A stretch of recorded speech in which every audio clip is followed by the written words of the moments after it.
Under the vast expanse of a moonlit night, a winding road snakes along the coast, its distant lights hinting at a world beyond the tranquil darkness. A sleek, powerful sports car slices through the gloom, its brilliant headlights piercing the infinite darkness, a beacon of raw power in the dead of night. As the door opens, a polished shoe steps out, its reflection shimmering in a puddle. This single ray of light heralds the arrival of a formidable presence. Car speeds away, its tail lights fading into the distance, leaving behind only a faint glow on the winding coastal road. Emerging from the shadows, the mysterious adversary stands cloaked, his long hair swaying, a large, ominous weapon slung across his back. His presence radiates a chilling aura. In a desolate, industrial yard, two figures huddle by a burning barrel. They discuss a new, illicit shipment, drugs known as psychedelic moon, exchanged for smuggling services. Close-up reveals their wary expressions as one man, a cigarette dangling from his lips, questions the unexpected nature of the exchange. Suddenly, a shadow lengthens. The mysterious adversary stands tall in the background, his silhouette imposing under the moonlight, prompting one of the men to wonder if another guest was expected.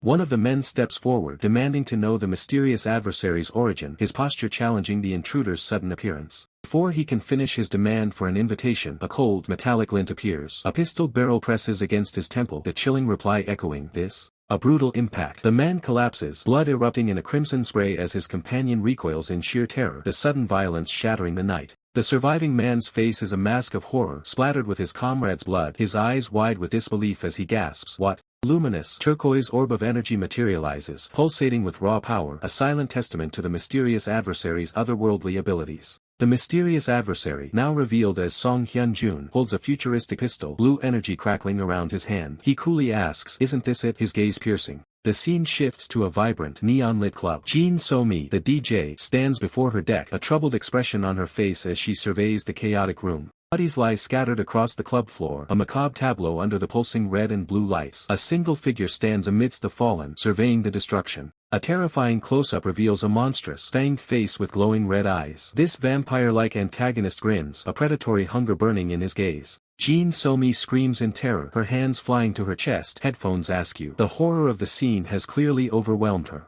The lieutenant general, a bald, imposing figure, holds a limp body. He coldly addresses Jin So-mi, demanding she plays something exciting and loud, as if the carnage around them is merely a backdrop. With a sickening crunch, a foot stomps down, shattering the floor. The sound reverberates, a clear warning of the lieutenant general's brutal authority. One of the monstrous figures, a vampire, turns his back to the chaos, casually walking away, leaving a trail of destruction in his wake. Tears stream down Jin So-mi's face as the vampire's chilling words echo, "If even playing music is too difficult, there's no reason to hold back his hunger." Vampire leans in, his fangs glinting, a menacing grin spreading across his face. He declares Jin So-mi and the others are nothing more than playthings for his insatiable hunger. Suddenly, a powerful, glowing blue kick shatters the club's entrance, sending debris flying. A new force has arrived, crashing through the scene of terror. Mid-lunge, the vampire freezes, his predatory attack halted by the sudden intrusion. A moment of confusion crosses his face as he registers the unexpected arrival. Swift, brutal strike. The vampire is impaled, blood exploding from his body as he falls. Even for these monstrous beings, there existed a force they genuinely feared.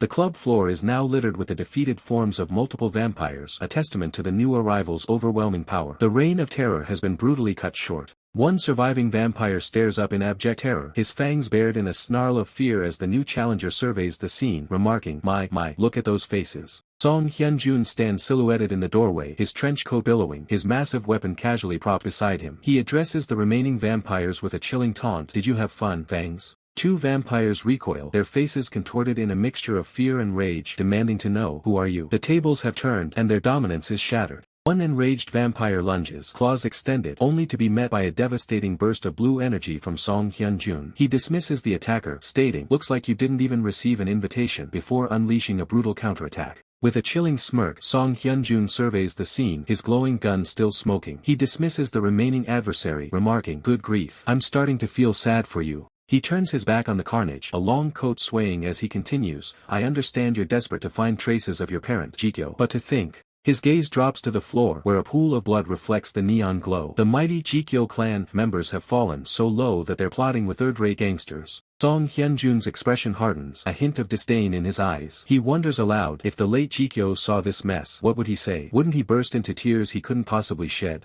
The vampire, still reeling from the earlier attack, glares with crimson eyes, a grimace of fury twisting his features. Song Hyun-jun meets the vampire's gaze, his own blue eyes piercing. The vampire, recognizing him, mutters, "It's you." A monstrous snarl escapes the vampire's throat as he identifies Song Hyun-jun, the long silver-haired priest expelled from the Vatican. Enraged, the vampire vows, "I will decorate this night with your blood." As if on cue, more of his kind surge forward, fangs bared. Song Hyun-jun's eyes narrow in contempt. "Your service for treating guests is totally lacking," he states, unimpressed by the renewed assault. The close-up reveals the horrifying, razor-sharp fangs of the attacking vampire dripping with malice. Song Hyun-jun is enveloped in a radiant burst of blue energy, his form becoming ethereal as he declares, "Death is the holy ceremony of returning to Eden." He stands over the first defeated vampire, an air of finality about him. "I doubt I'll get any useful information out of you," he muses, preparing for the next wave. Song Hyun-jun's expression is one of cold superiority as he continues to taunt the remaining foe. He delivers the final, cutting insult. "The very idea of killing me proves you are the most useless mongrel among mongrels." The vampire's face contorts in pure fury, a guttural scream of "shut up" escaping his lips as he lunges, transformed into a monstrous form. Song Hyun-jun's hand moves with impossible speed, his sword spinning into a defensive posture, ready to deflect the incoming assault. Sparks fly as Song Hyun-jun's blade expertly parries the vampire's mutated attack, a clash of steel and raw power. The vampire's arm grotesquely elongates and hardens, transforming into a whip-like appendage tipped with deadly claws. With fluid grace, Song Hyun-jun evades the mutated limb, his movements too swift for the monstrous assailant. A flicker of interest crosses Song Hyun-jun's face. "Oh ho, so you were the kind who could mutate," he comments, acknowledging the vampire's unexpected evolution. The mutated vampire lunges again, his massive claws extended, aiming for a decisive strike. Without hesitation, Song Hyun-jun raises his glowing gun and fires, a concentrated burst of energy erupting from the barrel. The shot connects, blasting into the vampire's chest with explosive force, causing a ripple of blue energy through his body. Before the vampire can recover, Song Hyun-jun follows up with a powerful, arcing kick, sending his foe flying. Impact sends the vampire crashing through the environment, debris exploding outwards as he's hurled across the room.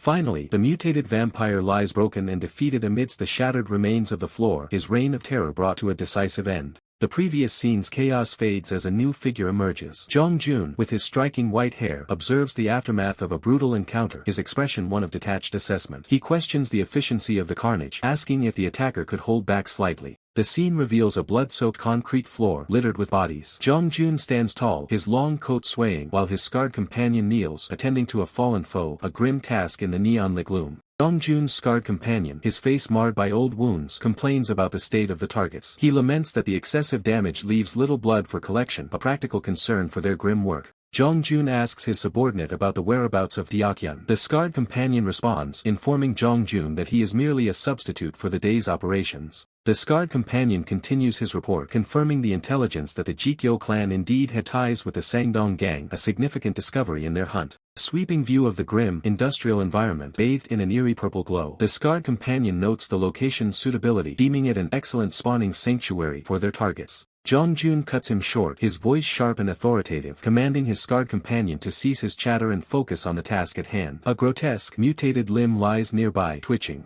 A chilling close-up on a blood-red, cracked eye glowing ominously. The surrounding area cracks, hinting at a powerful, awakening entity. Jong-jun observes the awakening creature with a casual glance. His scarred companion remarks, "Oh, he woke up," indicating a familiar, yet dangerous, development. Jong-jun swiftly draws his specialized firearm, leveling it with deadly precision. His intent is clear, to neutralize the reawakened threat. The feral vampire, now fully reanimated and enraged, lunges with terrifying speed, its mutated form a blur of destructive power. Jong-jun's eyes glow with cold resolve as he takes aim, his focus absolute. The barrel of his weapon dominates the frame, ready to unleash its destructive payload. A barrage of powerful shots erupts from Jong-jun's weapon, tearing through the feral vampire's body. Red energy bursts from the impacts, signifying immense damage. The feral vampire is violently repelled, its form destabilizing as dark, ethereal energy streaks from its wounds, indicating a critical hit. The environment is now calm, the immediate threat seemingly neutralized. A lone body lies near a burning barrel, a stark reminder of the recent violence. Jong-jun stands amidst the dissipating remnants of the feral vampire, the air still crackling with residual energy from his decisive attack. Final, powerful kick from Jong-jun shatters the feral vampire, its body exploding into fragments of dark energy, ensuring its complete annihilation. Jong-jun holsters his weapon, remarking, "Geez, he left in such a hurry," referring to the rapid dissipation of the feral vampire after its defeat. Jong-jun casually assigns the grim task of cleaning up the remnants to his scarred companion. The subordinate sighs, suggesting they simply abandon the critically injured creature, as it would soon perish anyway. Jong-jun turns, his gaze piercing, delivering a chilling warning to his scarred companion. Any more insubordination or complaints will be met with lethal consequences. The scarred companion, despite the dark threat, offers a forced, almost nervous smile and a thumbs up, assuring Jong-jun he will handle the cleanup diligently, calling his threat a violent joke. Jong-jun walks away towards the distant lighthouse, leaving his scarred companion to his gruesome duties, who mutters sarcastically about the task. Jong-jun's face hardens, a deep frown etched upon his features. He mutters to himself that things are getting complicated, foreshadowing deeper mysteries.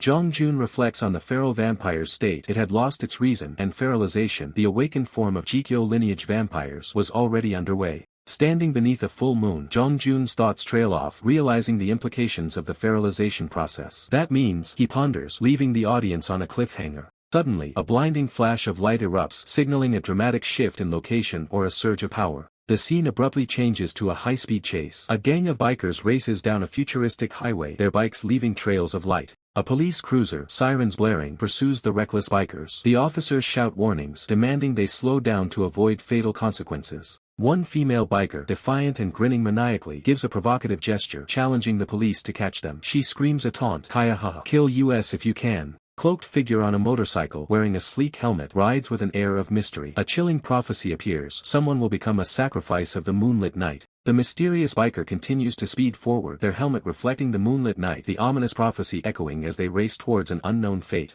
The shot holds on the mysterious biker, their journey under the moonlit sky hinting at a dark destiny as the prophecy looms over the unfolding events. That dark destiny, however, was not always his. Once, Song Hyun-jun knew an ordinary life, a snapshot of familial warmth, a businessman father, a stay-at-home mother, a model student older brother, and even a golden retriever named Jean Dark. Beneath the surface of this mundane existence, a nascent power, a cosmic energy, hinted at the extraordinary path that lay ahead, waiting to erupt. In his youth, Song Hyun-jun found his escape in the thrill of illegal street races, a blur of neon lights and roaring engines tearing through the urban night. He reflects on his past self, a stark contrast to his family's achievements, admitting he lacked direction, ambition, or even a passion for academics. Amidst the high-speed chase, a woman riding pillion frantically asks her partner how they can shake off their persistent pursuer. She berates her driver, Jong Yong-jin, for his inability to lose Song Hyun-jun, even after all her attempts to provoke him. Jong Yong-jin snaps back, ordering her to stay still. Unfazed, Song Hyun-jun, in his helmet, maintains a silent, unwavering focus, his determination palpable as he closes in on his targets. His grip tightens on the throttle as he muses that his rivals are too predictable, always sticking to the conventional path.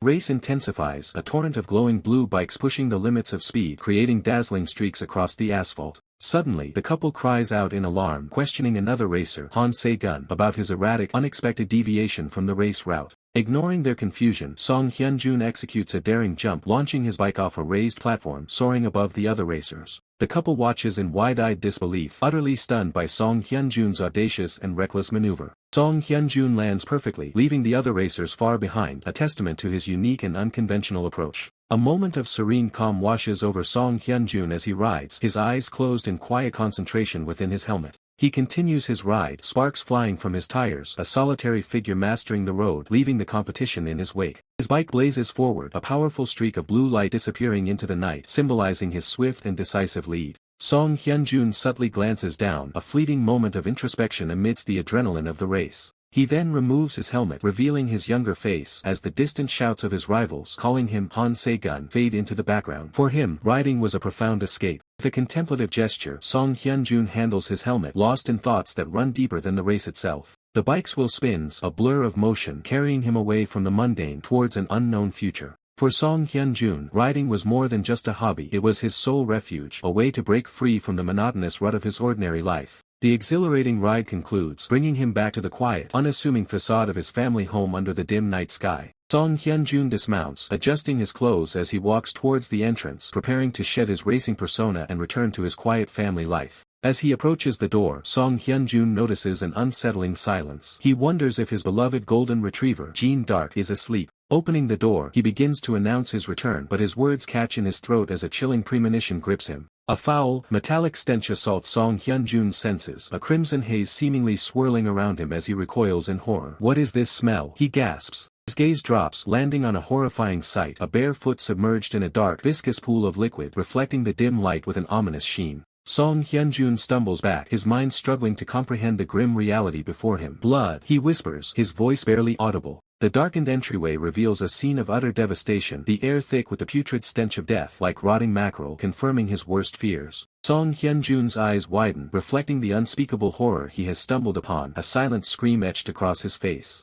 The shattered remnants of his home, strewn with blood and debris, confirmed the tragic truth. Someone had definitely invaded, leaving behind a massacre. His hand, trembling slightly, pushes open the door, revealing the eerie silence of his violated home. Song Hyun-jun, clutching a blade, desperately calls out for his family, his mom, dad, and brother. A colossal, terrifying shadow looms over him. He screams into the void, asking if anyone is still there. Before he can react, a monstrous, shadowy wolf-like creature lunges, shattering the surrounding environment into icy shards. Song Hyun-jun struggles, his blade barely holding the beast at bay as blood splatters across the pristine, shattered floor. Pain contorts his face, blood trickling down his cheek as he lets out a guttural groan. With a desperate surge of adrenaline, Song Hyun-jun attempts a counterattack, swinging his blade in a wide arc. He collapses to one knee, exhausted, his grip on the weapon unwavering despite his waning strength. The monstrous wolf, its eyes glowing crimson, stares him down. Song Hyun-jun questions if this creature is truly Jeanne d'Arc. The beast lunges again, a blur of fur and fangs, forcing Song Hyun-jun to defend himself. Then, a moment of horrifying clarity, the monstrous form dissipates, revealing a gentle golden retriever. This was Jeanne d'Arc, his beloved pet. His weapon clatters to the blood-soaked floor, his resolve shattered by the tragic realization.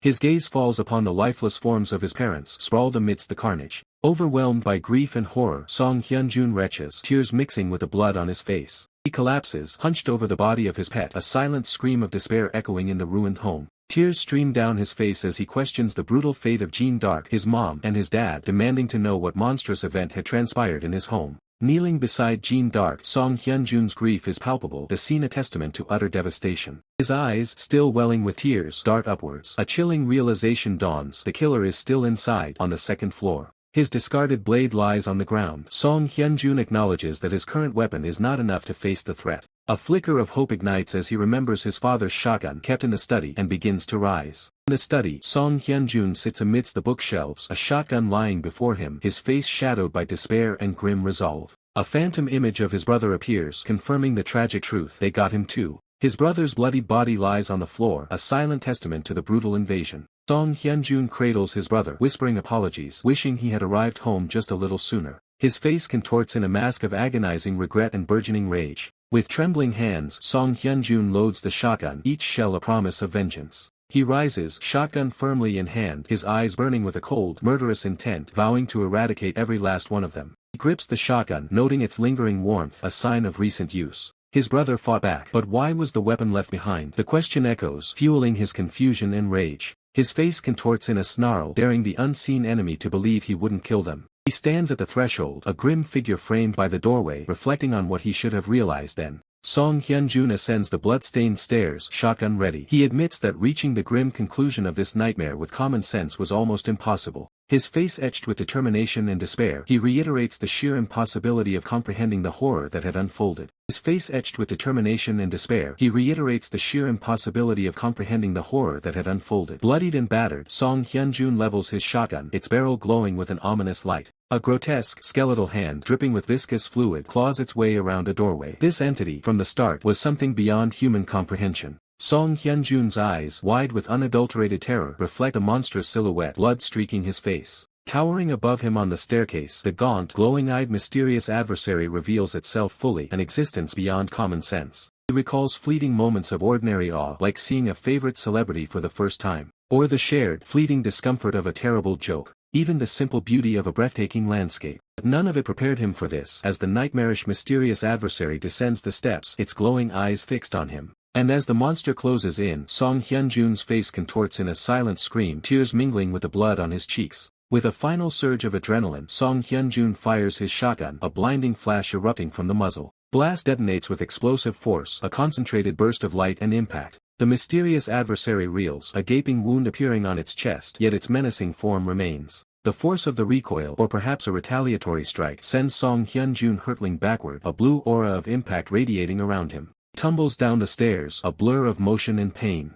Song Hyun-jun crashes onto the ground, his body impacting with a sickening thud as his shotgun clatters away. His face is a mask of agony, every muscle strained as he struggles to breathe. Lying prone, his hand reaches out, fingers contorted and bloody. He registers the searing pain. I think my shoulder is dislocated. Despite the crippling injury, Song Hyun-jun drags himself forward, his eyes locked on the fallen shotgun, a desperate will to survive fueling his movements. The monstrous mysterious adversary looms over him, its glowing red eyes fixated on its broken prey. He reflects on the futility of conventional thought in such a moment. He could have called the police or asked people around for help. But when the true horror struck, those options vanished. His bloodied hand grips the shotgun, his only salvation. Not a single one of those things came to mind. Slumped against the wall, defeated and exhausted, Song Hyun-jun can only question the instinct that drove him. He doesn't know why. His eyes well with tears, reflecting the sheer terror and despair of that moment. But the him of that moment. The mysterious adversary lunges, a blur of predatory speed, as Song Hyun-jun raises his shotgun in a final, desperate defense.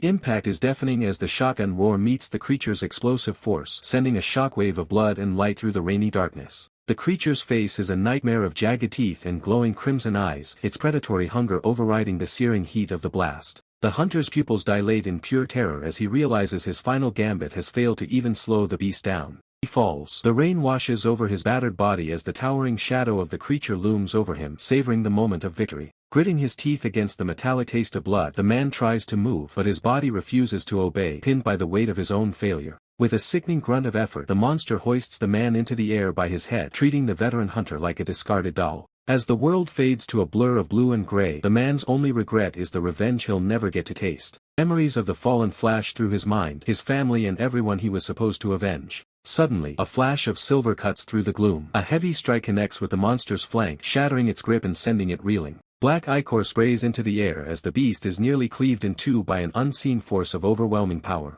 The sound of boots on shattered glass echoes through the corridor. A new presence has entered the fray, one that radiates a cold, lethal authority. The creature hisses, its voice a raspy snarl as it recognizes the newcomer. It seems the true master of this domain has arrived. A silver handgun catches the moonlight, held with a steady, practiced hand that knows exactly where the heart of a monster lies. The man looks up through a veil of tears and blood, unable to comprehend the identity of the person standing between him and certain death. The beast trembles, its predatory instincts finally replaced by the primal fear of something far higher on the food chain. A blur of motion, a cross-shaped slash of pure energy erupts, bisecting the darkness and the monster within it in a single stroke. The newcomer looks down with eyes as cold as ice, telling the fallen hunter that if he intended to die, he should have done it quietly. The hallway is silent now, save for the crackle of energy and the heavy breathing of a hunter who barely escaped the abyss. A long-haired warrior stands over the man, his silhouette imposing and his intentions entirely unreadable. He speaks of righteousness and sin, claiming that no one on this earth is truly innocent, especially not those who hunt. He demands that the hunter resent him, fueling the man's hatred as a means of keeping him tethered to the world of the living. Shotgun lies discarded on the floor, a relic of a fight that was over before it truly began. The cold steel of a blade presses against the man's throat as the stranger prepares to ask the only question that matters. He looks directly into the man's eyes, demanding to know if the weapon on the floor truly belongs to him. In the silence that follows, the weight of the question hangs heavy, marking the beginning of a new, far more dangerous trial. The trial begins with a brutal flashback revealing a younger Song Hyun-jun, battered and bloody, lying amidst the carnage, his eyes wide with shock. A desperate cry, "Kid," slices through the silence, echoing from the shattered remains of the house, indicating a grim discovery. A uniformed rescuer spots a prone figure, his urgent shouts, "Over here. We have a survivor. Send some people," shattering the desolation. Blood and tears mingle on Song Hyun-jun's face as he chokes out the names of his parents, "Mom, Dad," a guttural cry of profound loss. His eyes fixate and a single, broken word, "Young," escapes his lips, a testament to yet another devastating loss as he lies defeated. An overhead view reveals the blood-soaked tragedy, a chilling internal declaration echoing, "My wish came true."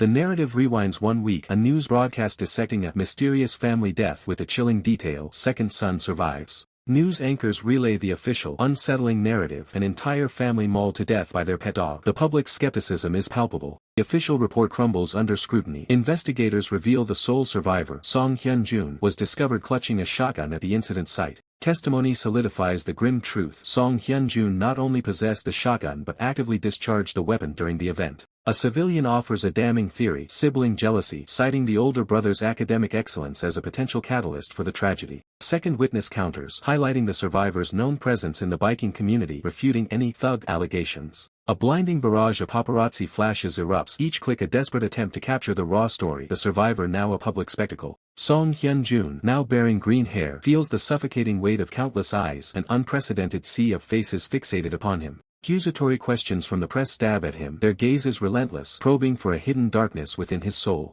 A reporter lunges, thrusting a microphone forward, aggressively demanding a statement from Song Hyun-jun, trapping him in the spotlight. A sudden, visceral memory rips through him, a blood-soaked, red-eyed monster, fangs bared, lunging from the depths of his mind. Tormenting voice accuses, "What's wrong? You're the one who wanted this situation." It questions his right to anger, recalling his careless biking while his family was slaughtered. The taunt echoes, "Do you think you deserve to feel anger?" as a grotesque horde of bloodthirsty creatures manifests around him. Song Hyun-jun recoils, a desperate "No!" torn from his throat, his face a mask of pure, unadulterated horror. He screams, "No, that's not it," as he breaks into a frantic sprint, a desperate flight from the crushing weight of guilt. "I ran away." An aerial view tracks Song Hyun-jun's solitary, frantic dash through the urban labyrinth, a chilling internal monologue admitting, "I didn't remember anything clearly. No, maybe I just didn't want to remember." Tears and sweat stream down Song Hyun-jun's face, his jaw clenched, a silent, guttural cry of anguish and regret tearing at his very soul. Amidst the chaos and the lingering scent of iron, Song Hyun-jun could only stare. The monster's corpse, the very source of his terror, had vanished without a trace. Even more impossibly, his severed arm, torn away in the brutal battle, was reattached, whole and unbroken. It was as if the nightmare had never truly happened. The world seemed to demand he forget, to bury the horrifying truth of what he had witnessed and endured. Trapped in the aftermath, Song Hyun-jun found himself a prisoner within his own home, unable to face the outside world. Who would believe such an unbelievable tale? The truth was too monstrous for ordinary minds to grasp. But the suffocating silence of his home offered no solace. He couldn't remain cooped up, haunted by the echoes of what transpired. His sanctuary had become a prison of the mind, a place where the most painful memories remained intact, burning with vivid, terrifying clarity. Driven by an inexplicable urge, Song Hyun-jun sought an escape, finding a sliver of purpose in the roar of an engine. He felt utterly alone, with nowhere to lean on, no one to trust. His world had fractured, leaving him adrift, neither truly inside nor outside the boundaries of his shattered reality. With a surge of adrenaline, Song Hyun-jun activated his motorcycle, tearing through the night, a red blur against the urban landscape. He launched himself over a barrier, the bike soaring through the air, defying gravity with reckless abandon. Landing with a screech of tires, Song Hyun-jun removed his helmet, his eyes scanning the surroundings with a newfound intensity. He found himself overlooking a sprawling, neon-drenched cityscape, a world both familiar and eerily alien. Then, a flicker of recognition, a jolt of disbelief, as a figure caught his eye. It was the mysterious adversary, the one who had shattered his world, standing there as if time had merely paused. The mysterious adversary's gaze was cold, his long, flowing hair a stark contrast to his unyielding presence. He exuded an aura of quiet authority, his very stance demanding respect. Without a moment's hesitation, Song Hyun-jun surged forward, a primal scream trapped in his throat, ready to confront his tormentor. He roared, demanding answers. "It's you, right?" His finger jabbed forward, a raw accusation in his voice. "I'm sure of it. You came to my house." His eyes burned with desperate fury. "It was you, wasn't it?" He pressed on. "The day that monster attacked. You were there." The mysterious adversary leaned in, his voice a chilling whisper. He commanded Song Hyun-jun to be quiet, remarking that he was a nuisance to everyone around him and to not scream in the middle of the night. Stunned into silence, Song Hyun-jun could only manage a single, desperate question. "Who exactly are you?" He continued, "And what was that monster?" The mysterious adversary simply replied, "What do you think? Use your imagination." Song Hyun-jun's mind raced. "Don't tell me, an exorcist." The mysterious adversary conceded, "You're close." A chilling realization dawned on Song Hyun-jun. "Then that monster I saw was..." Song Hyun-jun's voice dropped, a terrifying question hanging in the air. "Are you saying it was a vampire?" The answer was a single, stark word. "Correct." Song Hyun-jun's world shattered once more. "What?" The mysterious adversary took a deep breath, his tone shifting. "Well, since it's come to this, I'll straight up ask you." His next question was direct, piercing. "Did you ingest any vampire blood?" Song Hyun-jun looked at his hand, remembering the grotesque encounter. Some blood splattered when the monster got shot, but a terrifying thought solidified in his mind. "Don't tell me, am I going to become a vampire too?" The chilling realization clawed at Song Hyun-jun's mind. His eyes, already haunted by the recent battle, now reflected a deeper terror, a fear of his own changing nature. The scene shifts, revealing a different time. Song Hyun-jun, looking younger and less hardened, questioned Sylvie about his arm. Sylvie, with a dismissive air, revealed he had attached it himself. Song Hyun-jun's disbelief was palpable, calling the revelation ridiculous. Sylvie, however, challenged him, asking if anything he had witnessed truly made sense anymore. The weight of the world's hidden horrors pressed down on Song Hyun-jun as he questioned the sheer number of vampires still lurking. Sylvie cut him off, his gaze sharp, stating the vampire population was not Song Hyun-jun's immediate concern. He then began to outline Song Hyun-jun's true objective. Song Hyun-jun erupted, his voice laced with anguish, demanding if Sylvie truly believed his directive was possible. He had lost everything. He screamed, the word normal a bitter mockery, questioning how he could ever return to such a life after the horrors he'd endured. In a swift, brutal motion, Sylvie seized Song Hyun-jun by the collar, silencing his outburst with a display of raw power. Sylvie lifted Song Hyun-jun effortlessly, his grip firm, asserting his dominance over the distraught young man. Sylvie's eyes glowed with an otherworldly blue light as he stared down Song Hyun-jun, asking if he believed himself to be special. "Quit your whining," Sylvie commanded, his voice cold. "You're not the only one cursed with bad luck." Song Hyun-jun, still in Sylvie's grasp, could only utter a single, desperate word. Then, his voice cracked as he finally demanded an answer. "Then what am I supposed to do?" Song Hyun-jun's anguish reached its peak as he recounted the horrific memory of witnessing a monster devour his entire family. How could he possibly forget such a trauma and continue living? Sylvie listened, his expression unreadable, as Song Hyun-jun's voice trailed off in a broken plea of "I can't." Tears streamed down Song Hyun-jun's face, but his eyes burned with a newfound, terrifying resolve. He vowed to wipe out every single monster, even if it cost him his life. Sylvie observed Song Hyun-jun, his gaze piercing, silently assessing the depth of his resolve. A flicker of something unreadable passed through Sylvie's glowing blue eyes, a hint of a plan forming. Under the cold light of the full moon, Sylvie let out a sigh, remarking on what a truly troublesome individual Song Hyun-jun was. The scene shifted again, this time to a dimly lit cafe. Lieutenant General Soldier A. Scard stood behind the counter, while a woman with short dark hair awaited new arrivals. As Sylvie and Song Hyun-jun entered, Lieutenant General Soldier A. Scard greeted Sylvie, indicating a familiarity between them. Sylvie corrected Lieutenant General Soldier A. Scard, reminding him not to use that name. The woman then noticed Song Hyun-jun, acknowledging their new guest. Lieutenant General Soldier A. Scard recognized Song Hyun-jun, identifying him as the kid who survived. He then shifted the conversation to a previously discussed matter, his tone urgent. Sylvie sat down, running a hand through his long hair in frustration. Their extensive tracking efforts had apparently been in vain. They had missed their target once more. Lieutenant General Soldier A. Scard then turned his attention to Song Hyun-jun, questioning Sylvie about why he had brought that friend along. Song Hyun-jun stood silently, his expression unreadable but resolute, as if already prepared for whatever challenges lay ahead. Lieutenant General Soldier A. Scard stated plainly that humans were not meant to fight monsters, implying Song Hyun-jun's presence was a dangerous anomaly. He elaborated, describing the brutal reality: a single lapse in vigilance meant a vampire would shatter bones and rip through flesh. He questioned the very possibility of fighting such horrors. Then, a glowing pill, psychedelic moon, was presented. He explained this was the only way for humans to stand a chance against vampires. The enigmatic mentor, the one who presented the psychedelic moon pill, explained its profound effects. This glowing orb would diminish pain and allow a human to wield strength several times greater than normal. With piercing blue eyes, the mentor challenged Song Hyun-jun, asking if he still desired revenge. He wanted to make the grim reality clear. The mentor laid bare the ultimate price. Once Song Hyun-jun stepped into the darkness of the night, there would be no returning to his former reality. Young Song Hyun-jun stood, head bowed, contemplating the irreversible path. But Song Hyun-jun's resolve was absolute. He gripped the mentor's hand firmly, declaring that the stakes were already the same for him, even without the pill. The mentor was taken aback by Song Hyun-jun's immediate consumption of the pill, questioning his haste and who had instructed him to take it at that moment. The two stood in a tense standoff, their hands still clasped, as the weight of Song Hyun-jun's decision settled. A new figure, Song Deok-yeon, a veteran vampire hunter, observed the scene. Impressed by Song Hyun-jun's audacity, he muttered that the kid had guts, despite being a nutjob. Mentor then addressed Song Deok-yeon, entrusting Song Hyun-jun to his care. He instructed him to ensure the boy grew strong enough to survive, to which Song Deok-yeon readily agreed. Song Deok-yeon placed a heavy hand on Song Hyun-jun's head, officially welcoming him to the brutal world of the Mad Moon. The mentor, having passed on his responsibility, began making arrangements to leave, ordering a boat to Mexico immediately. Song Hyun-jun looked on, confused and bewildered by the sudden turn of events. As the mentor walked away towards a waiting car, Song Hyun-jun desperately called out, questioning if he was truly going abroad and if the mentor wouldn't be the one to train him.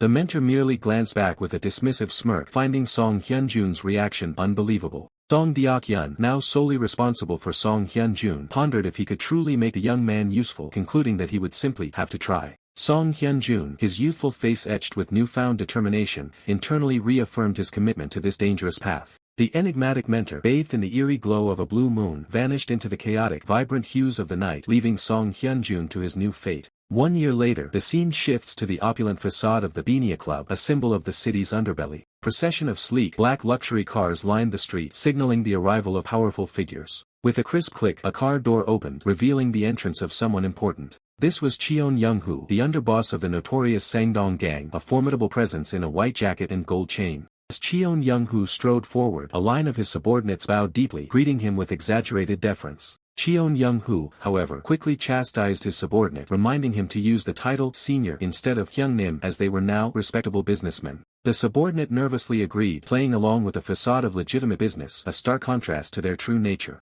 Yeon Young-hoo, impatient, demanded to know why he had been called, stating that he was a busy man. The subordinate stammered, clearly hesitant to deliver the bad news. The true reason was revealed. The interior of the Beania Club was in utter disarray, with several figures sprawled on the ornate floor. Standing amidst the chaos, a lone figure, Song Hyun-jun, with his distinctive green hair and combat gear, gazed out over the destruction he had wrought. Cheon Young-hoo's face contorted in anger, questioning if this mess was the reason he had been summoned, to which his subordinate meekly confirmed. He unleashed his fury on the bowing subordinate, demanding to know why he couldn't manage the place properly, receiving apologies and renewed pledges of loyalty. Cheon Young-hoo's men noticed Song Hyun-jun, wondering if he was the one who wrecked the hideout and expressing surprise, as they had been told he was a foreigner. Their eyes narrowed, observing that the perpetrator looked surprisingly young. One of Cheon Young-hoo's men, with a condescending tone, asked Song Hyun-jun if he was done throwing his tantrum. Song Hyun-jun merely looked up, a question mark hovering over his head. Cheon Young-hoo, enraged by the audacity, declared he had never seen such a thug and asserted that in a free democratic country one should use words, not violence.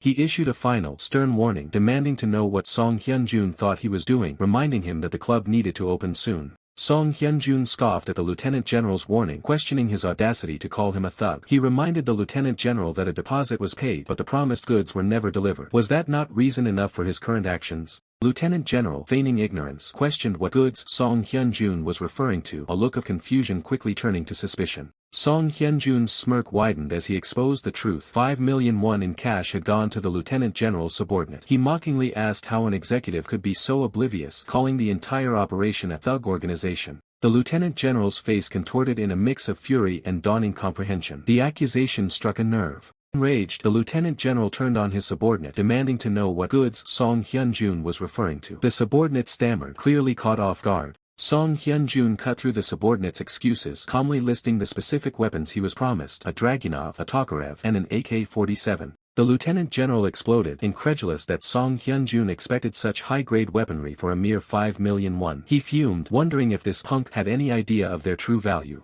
Undeterred, Song Hyun-jun maintained his composure, asking the Lieutenant General to clarify his outrage. Song Hyun-jun revealed his true knowledge, exposing the Sangdong gang's illicit trade in hoarded Russian and Chinese weapons. He continued, detailing how the gang then sold these weapons at several times their market price, revealing the full extent of their exploitation. The Lieutenant General, exasperated, dismissed Song Hyun-jun as a mere brat and ordered his men to apprehend him and turn him over to the police. Song Hyun-jun's voice, calm and laced with a subtle threat, questioned if the Lieutenant General would truly be okay with that course of action. His true leverage was then revealed. Song Hyun-jun threatened to expose not just the Sangdong gang's arms dealing but also their more clandestine and dangerous drug operations. The Lieutenant General, now truly panicked, shouted at his subordinates, demanding to know what they were doing as the situation rapidly spiraled out of his control. His desperate cry echoed through the club as his men stood frozen, unsure how to proceed against Song Hyun-jun's unexpected counter. His patience snapped. The Lieutenant General roared, abandoning all pretense, and ordered his men to chop him up right now. Two of the Lieutenant General's enforcers, armed with a gleaming knife and a heavy bat, moved in to attack. Song Hyun-jun, however, remained unerringly calm, slowly adjusting his gloves. His hands, suddenly appearing veined and pulsing with a faint energy, prepared for the impending clash.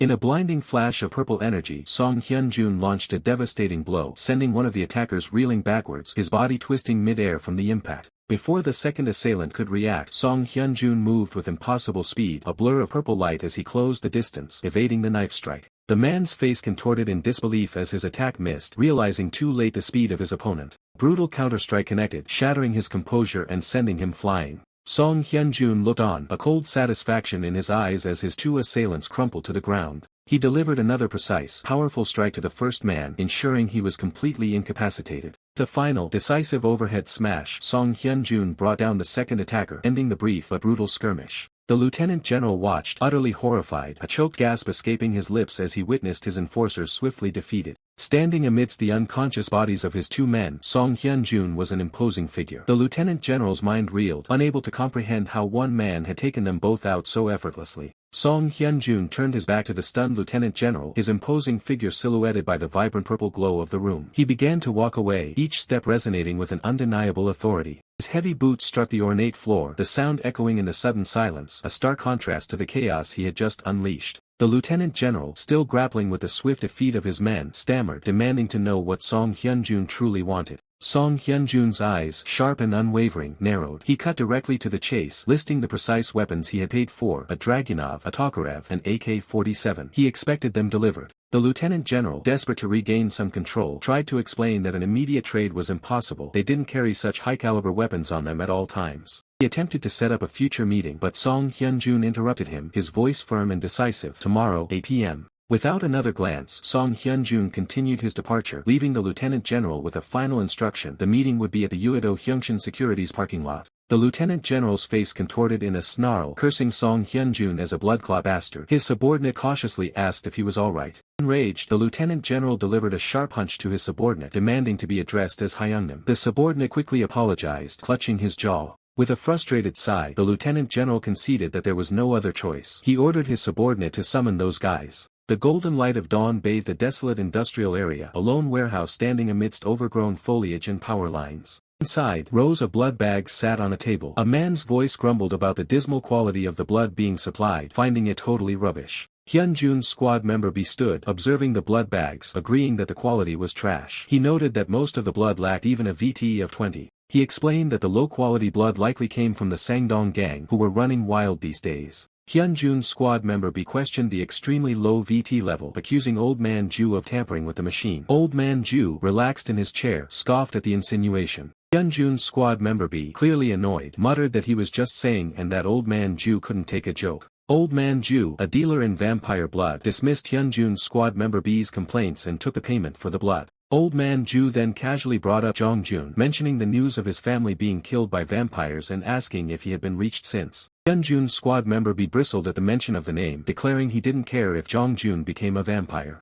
Hyun-jun's squad member B prepared to leave, telling Old Man Ju he was off. Old Man Ju watched him go, muttering that he was never honest with himself. Hyun-jun's squad member B exited the warehouse, carrying a bag. The warm sunlight still bathed the exterior. He paused, his gaze drawn to something off-panel, a new arrival. Han Segun arrived on a motorcycle. Hyun-jun's squad member B questioned his late arrival. Hyun-jun's squad member B asked if Han Segun had been fighting, but Han Segun quickly denied it, avoiding eye contact. Han Segun, looking eager, asked if he could finally join Hyun-jun's squad member B in hunting vampires. Hyun-jun's squad member B firmly told him he was nowhere near ready with his current skills and to focus on training. He warned Han Segun not to cause trouble, even though he knew his skills had improved. Han Segun assured him it wouldn't happen. Hyun-jun's squad member B clapped him on the shoulder. Han Segun then asked what he should do if he needed to kill someone. Hyun-jun's squad member B's response was blunt and direct: kill them. He elaborated, stating that if killing was a necessary premise, there was nothing else to consider, though he admitted he didn't know the exact situation that would necessitate it. Han Segun listened intently.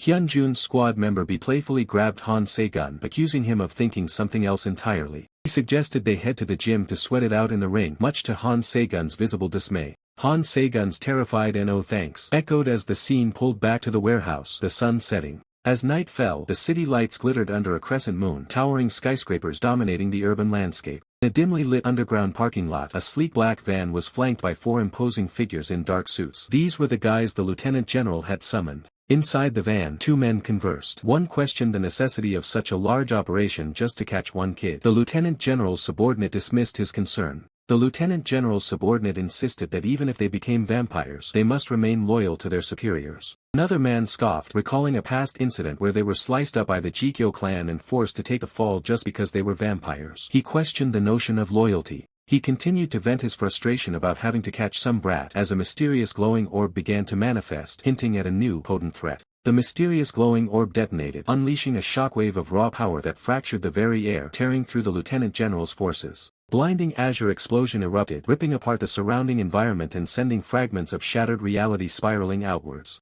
As the dust settled, Song Hyun-jun stood alone, a silent sentinel amidst the wreckage. Bodies of fallen adversaries lay scattered around him, a testament to his overwhelming power. Song Hyun-jun strode forward, dismissing the fallen. He acknowledged that while not true vampires, these combat assets were still a nuisance, now neutralized. From the shadows, 2 figures with malevolent crimson eyes emerged. One of them taunted Song Hyun-jun, questioning if he had enjoyed his little game. The vampire's face twisted into a sneer, admitting their failure to procure the requested goods for Song Hyun-jun. Song Hyun-jun's voice cut through the air, telling them he hadn't expected them to succeed anyway, which clearly surprised the kneeling figure. Perched on his mechanical beast, Song Hyun-jun scoffed, declaring that he expected nothing more than incompetence from a mere gang of thugs. Song Hyunjun's lips curled into a chilling smile, revealing sharp fangs. He proposed a profitable trade, extracting and selling their fangs, a clear threat of brutal execution. The scene shifted, revealing a city at dusk as a voice explained that the vampire responsible for Song Hyunjun's family's demise was connected to the notorious Sangdong gang.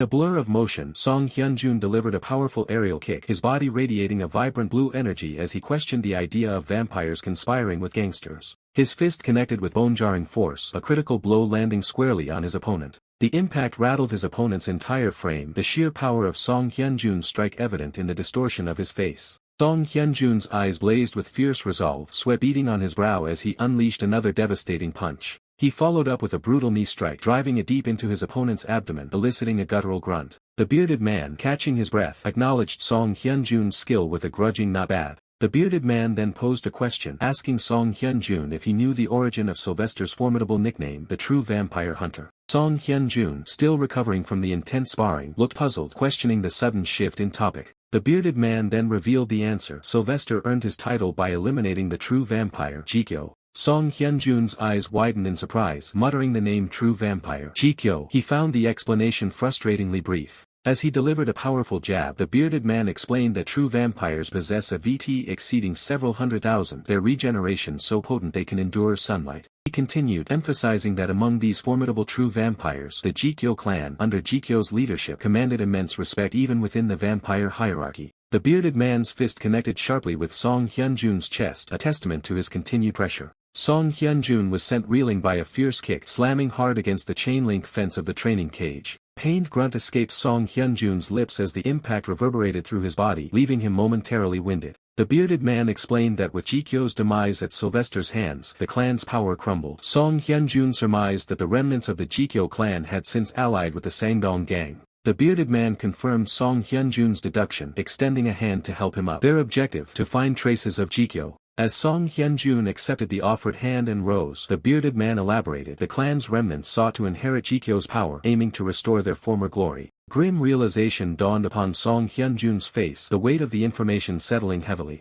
Without warning, the bearded man unleashed a brutal uppercut, sending Song Hyunjun flying backward with a pained ugh. The bearded man loomed over the fallen Song Hyunjun, revealing a crucial detail. Despite the clan's diminished status, Jikyo's esquire was still alive. Bearded man's face darkened, his voice a stern warning as he cautioned Song Hyunjun not to act recklessly. The warning barely leaves the air before a pale-faced predator lunges from the darkness, claws extended to tear through Song Hyunjun. With razor-sharp focus, Song Hyunjun leans back, the enemy's strike missing his throat by a mere fraction of an inch. He guns the engine, his motorcycle drifting in a tight, violent arc as he recalibrates for a counteroffensive. Lieutenant General stands by his transport, his voice booming with a mocking edge as he asks if they need a hand. The pale-faced hunter snarls back, his ego bruised as he demands to handle this hunt alone without any interference. The lieutenant general lets out a cold chuckle, questioning if the subordinate is actually trying to give him orders. Veins bulge on the hunter's face as he begs his superior to just stay put and watch him finish the job. Song Hyunjun doesn't wait for the bickering to end, accelerating back into the fray with his blade drawn.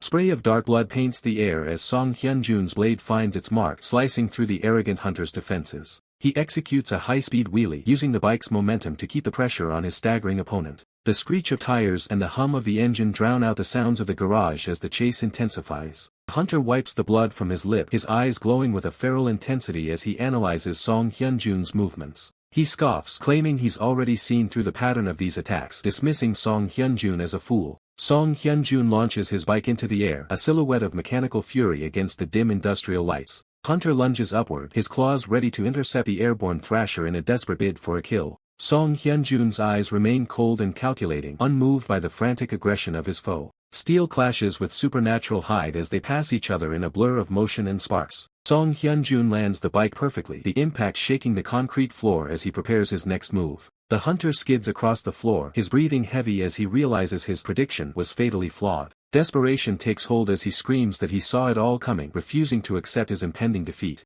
Another brutal exchange leaves the hunter reeling, the sheer force of Song Hyunjun's strikes overwhelming him. Blood spatters across Song Hyunjun's face, but his expression remains an unreadable mask of determination. A sickening crack echoes as Song Hyunjun's sword finally gives way, snapping under the immense pressure of the fight. Song Hyunjun curses the cheap stainless steel of his weapon, staring at the useless hilt in his hand. The hunter erupts in manic laughter, thinking the broken blade is his ticket to victory. He mocks Song Hyun-jun, calling him a little brat as he prepares to deliver a final killing blow. But the hunter's triumph is short-lived as a sudden, overwhelming pressure forces him to his knees. He gasps for air, his eyes wide with terror as he realizes the true power he's been facing. The lieutenant general watches from the shadows, his expression unreadable as the tide of battle shifts irrevocably. Song Hyun-jun looms over his prey, his presence radiating a cold, murderous intent that chills the air. He mentions the millions invested into this organization, suggesting that the return on investment is about to be collected. He discards the broken hilt, his hand reaching for a specialized piece of equipment on his belt. Kicking off the final phase, Song Hyun-jun activates his mechanical gauntlet, the heavy metal plates locking into place with a lethal hiss. Hunter can only stare in shock as the massive mechanical fist shadows his entire vision. With a thunderous impact, Song Hyun-jun delivers a devastating blow that shatters the concrete and the hunter's skull alike. The lieutenant general looks on, silent, as Song Hyun-jun stands over the wreckage of his enemy, the battle finally over. Faint, grim smirk plays on Song Hyun-jun's blood-splattered lips, a silent testament to the brutal conflict he just endured. The air crackles with the lingering echoes of battle. He turns, his gaze sharp as an unseen voice questions the origin of his futuristic love, asking if it's from the 21st century. The man in the white suit, his opponent, comments on Song Hyun-jun's apparent expectation of their arrival and the lengths he went to. Song Hyun-jun's hand clenches around a short blade, still dripping with fresh blood, a stark warning of his intent. He lunges forward, pointing directly at his foe, declaring his target, your head. With a cold, challenging stare, Song Hyun-jun tells his adversary to cease the chatter and attack him directly. Man in the white suit recoils in surprise at Song Hyun-jun's audacity, questioning if he's a psycho before confidently stating he has already analyzed Song Hyun-jun's fighting style. His red eyes glow with malicious intent as he details Song Hyun-jun's broken sword and his apparent understanding of the glove. Suddenly, a blinding flash of blue energy strikes him. The force of the blue energy impact throws the man backward, his body contorting from the shockwave. His face twists into a snarl, eyes burning red as he shouts, realizing Song Hyun-jun is now going all or nothing. Devastating blue energy projectile pierces his head, erupting in a sickening spray of blood, ending the confrontation instantly. The defeated adversary's eyes, still glowing red, stare blankly upwards, his last thought a bewildered question of when did you, before life leaves him. Song Hyun-jun stands amidst the carnage, his weapon still smoking, blood splattering around him, a grim reaper in the desolate landscape. He aims his weapon with deadly precision, reiterating his earlier warning, I told you, it's your. The implication of his target hangs heavy in the air. Song Hyun-jun kneels over the vanquished foe, whose body dissipates into ethereal blue energy, leaving nothing but a lingering aura. A sharp intake of breath escapes Song Hyun-jun as he clutches his injured side, the toll of the battle evident on his face. He is not unscathed. His expression hardens with resolve, a grim determination replacing the pain. He declares, I have no choice, hinting at a deeper, unavoidable path.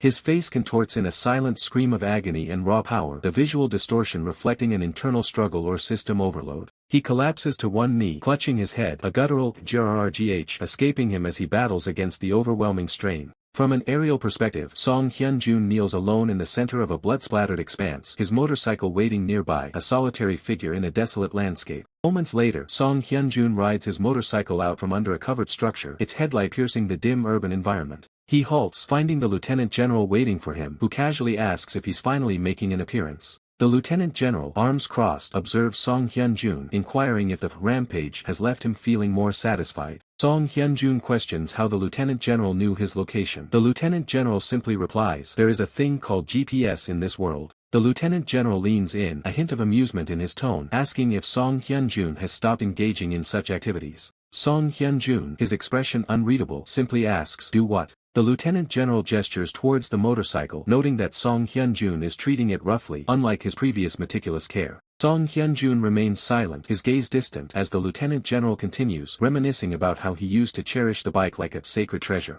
Breaking his silence, Song Hyun-jun dismisses the lieutenant general's comments, stating flatly, none of your business. With a roar of the engine, Song Hyun-jun accelerates, leaving the lieutenant general in his dust as he speeds away into the urban night. The lieutenant general watches him go, a plume of smoke escaping his lips, a thoughtful expression on his face as Song Hyun-jun vanishes from sight. Far from the lieutenant general's watchful gaze, a new player emerges. In a lavish office, Jong Sang-dong, boss of the notorious Sang-dong gang, surveys the aftermath of a chaotic encounter. His voice booms with a mix of frustration and grudging respect, acknowledging the sheer power of their recent adversary. The room is a wreck, tables overturned, bodies sprawled on the floor. Jong Sang-dong dismisses his trembling subordinates, scoffing at their ignorance. He grumbles, realizing the punk who caused this mayhem was no ordinary thug but a formidable vampire hunter. Slumping into a chair, Zhang Sangdong grips a golf club, his expression grim. He confides that he usually turns a blind eye when vampire hunters quietly snatch a few individuals, but this incident has crossed a line. His face contorts with rage as he declares that this humiliation has made the entire Sangdong gang look ridiculous. His pride is wounded, and vengeance is now paramount. A subordinate, fear etched onto his face, tentatively suggests contacting the powerful Jikyo clan for assistance, a desperate measure for a desperate situation. Before the subordinate can finish, Zhang Sangdong's golf club swings down with brutal force, a crimson spray erupting as it connects with an unseen target, a violent warning against such suggestions. With cold fury, Zhang Sangdong demands confirmation. Was the culprit truly just a minor riding a motorcycle? His subordinate, barely able to speak, confirms the initial report, albeit with uncertainty. Zhang Sangdong turns away, donning his jacket. He orders his men to spare no expense, to spread pocket money to the kids if necessary, but to find the elusive hunter at all costs. His command intensifies: find him and kill him no matter what. The subordinate, stunned by the absolute ruthlessness of the order, can only utter a hesitant "Sir." Zhang Sangdong's face contorts into a mask of pure menace. He demands to know if his orders were unclear, reiterating his brutal directive: make sure you slice his throat. Got it? The message is chillingly clear. As the dark night settles over the city, the neon glow of urban life illuminates the labyrinthine streets, a stark contrast to the dark machinations unfolding within. In a quiet corner, outside a convenience store, Song Hyun-jun, now with green hair, sits at a table. Across from him is a grizzled, bearded man, a mercenary figure who seems to operate outside conventional morality. Song Hyun-jun takes a swig from a can, the liquid appearing to crackle with energy as he drinks, hinting at his enhanced abilities. He confronts the bearded man, reminding him of their previous conversation about the Sangdong gang's ties to the fearsome Jikyo clan. The bearded man confirms the connection. Song Hyun-jun presses further, questioning why the bearded man has allowed the Sangdong gang to operate unchecked. He provocatively asks if the mercenary is scared of gangsters, a notion the bearded man quickly dismisses. The piercing gaze, Song Hyun-jun challenges the bearded man's motives, suggesting his inaction stems from a lack of monetary profit. The bearded man takes another drink, a subtle acknowledgement of Song Hyun-jun's accurate assessment of his mercenary nature. Song Hyun-jun rises, his voice filled with righteous fury. He declares that vampires deserve to die, asserting that whether profitable or not, eradicating them early is always the better course of action. His eyes burn with unwavering conviction, his resolve to eliminate vampires absolute. He continues, arguing that nipping it in the bud is far easier than confronting a fully grown threat. Then, his tone shifts, accusing the bearded man of indifference because he's never lost anything precious. The bearded man pauses, his grip on the can tightening, a flicker of thought crossing his hardened features. Song Hyun-jun stands tall, questioning the bearded man's right to judge, to decide who lives and who dies, hinting at a deeper moral conflict. Bearded man's face hardens, his eyes narrowing. He retorts that he has no ideology, refusing to kill even a mosquito for principles. His only motivators are money and profit. Song Hyun-jun then drops a bombshell, directly accusing the bearded man. Did you inject vampire blood? The question hangs heavy in the air. He reminds the bearded man of the dangerous truth. Jikyo lineage vampire blood is highly prone to causing horrific mutations, a warning that hits close to home. Bearded man curses, regretting his prior agreement with Song Hyun-jun, whom he now labels the true vampire hunter, revealing the nature of their tense alliance. With a dismissive gesture, the bearded man orders Song Hyun-jun to pack his bags and leave immediately. He wants no further entanglement with the powerful Jikyo clan because of him. Song Hyun-jun, without a word of protest, simply agrees and turns to walk away, his expression unreadable. As he walks down the street, a poignant internal monologue reveals his true driving force, the torment of knowing that the bastards who killed his family are still alive, a pain that would drive anyone to madness. Suddenly, a voice cuts through the night, calling out a different name, Segun. Song Hyun-jun turns, his past seemingly catching up to him, leaving us on a tantalizing cliffhanger. The haunting call of Han Segun rips through the present, pulling Song Hyun-jun's mind back to a pivotal moment. A grizzled mentor, his face etched with experience, packs vital gear into a car trunk. He informs Song Hyun-jun that he's prepared a few swords and approximately 500 rounds of ammunition. The mentor issues a grim warning: the ammo is old, Hungarian-made, and past its shelf life. He cautions Song Hyun-jun that an unlucky shot could cause the gun to explode, a stark reminder of the perilous path he walks. The mentor's expression is heavy, a silent testament to the dangers Song Hyun-jun is about to face. His gaze is firm, conveying a mix of concern and expectation. Song Hyun-jun absorbs the warning, his face unreadable. The weight of the words and the precariousness of his mission settle upon him, yet his resolve remains unshaken.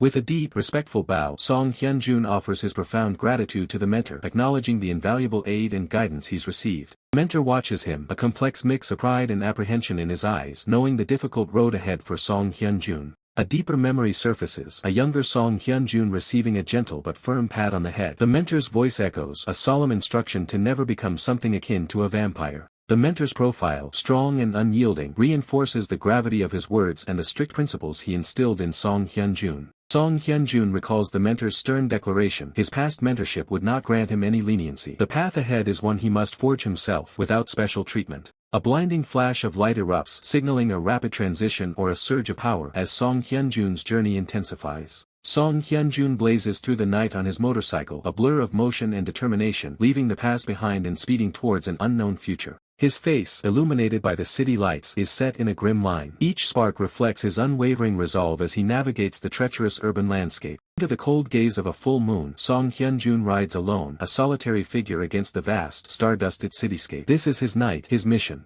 Meanwhile, in a grimy alley, a street gang huddles around a burning barrel. One of them, a red-haired biker, defiantly challenges an unseen presence, demanding to know, so what? An imposing man in a crisp suit, flanked by two associates, confronts the gang. He attempts to establish authority, asking for their leader, but is met with insolence. The red-haired biker, emboldened, mocks the man in the suit, questioning why he should have any business with him. His smirk belies the danger he's inviting. The man in the suit steps forward, adjusting his glasses with a chilling calm, his patience clearly wearing thin. The air crackles with unspoken threat. His calm shatters as a sinister smile spreads across his face. His two associates twist into monstrous forms, their eyes glowing crimson. The man in the suit laments the rudeness of modern youth, his tone laced with menace. The flames in the barrel surge, mirroring the sudden escalation of violence. The alley is bathed in an ominous, flickering orange glow. The entire alley is now a stage for the unfolding brutality. The monstrous enforcers close in on the terrified gang, their forms casting long, distorted shadows. The gang members recoil in pain and terror, their defiant shouts turning into pained grunts and desperate cries as the attack begins. The imposing gang leader seizes the red-haired biker by his hair, effortlessly lifting him from the ground, asserting his brutal dominance over the struggling man. A female member of the biker gang covers her eyes, unable to bear witness to the horrific display of power. Her scream is a testament to their terror. Two of the gang leader's subordinates casually comment on their torture, mocking the biker's identity and instructing not to damage him too much as he still needs to hold handlebars. Beaten and broken, the red-haired biker finally yields, screaming his capitulation, agreeing to whatever demands are being forced upon him.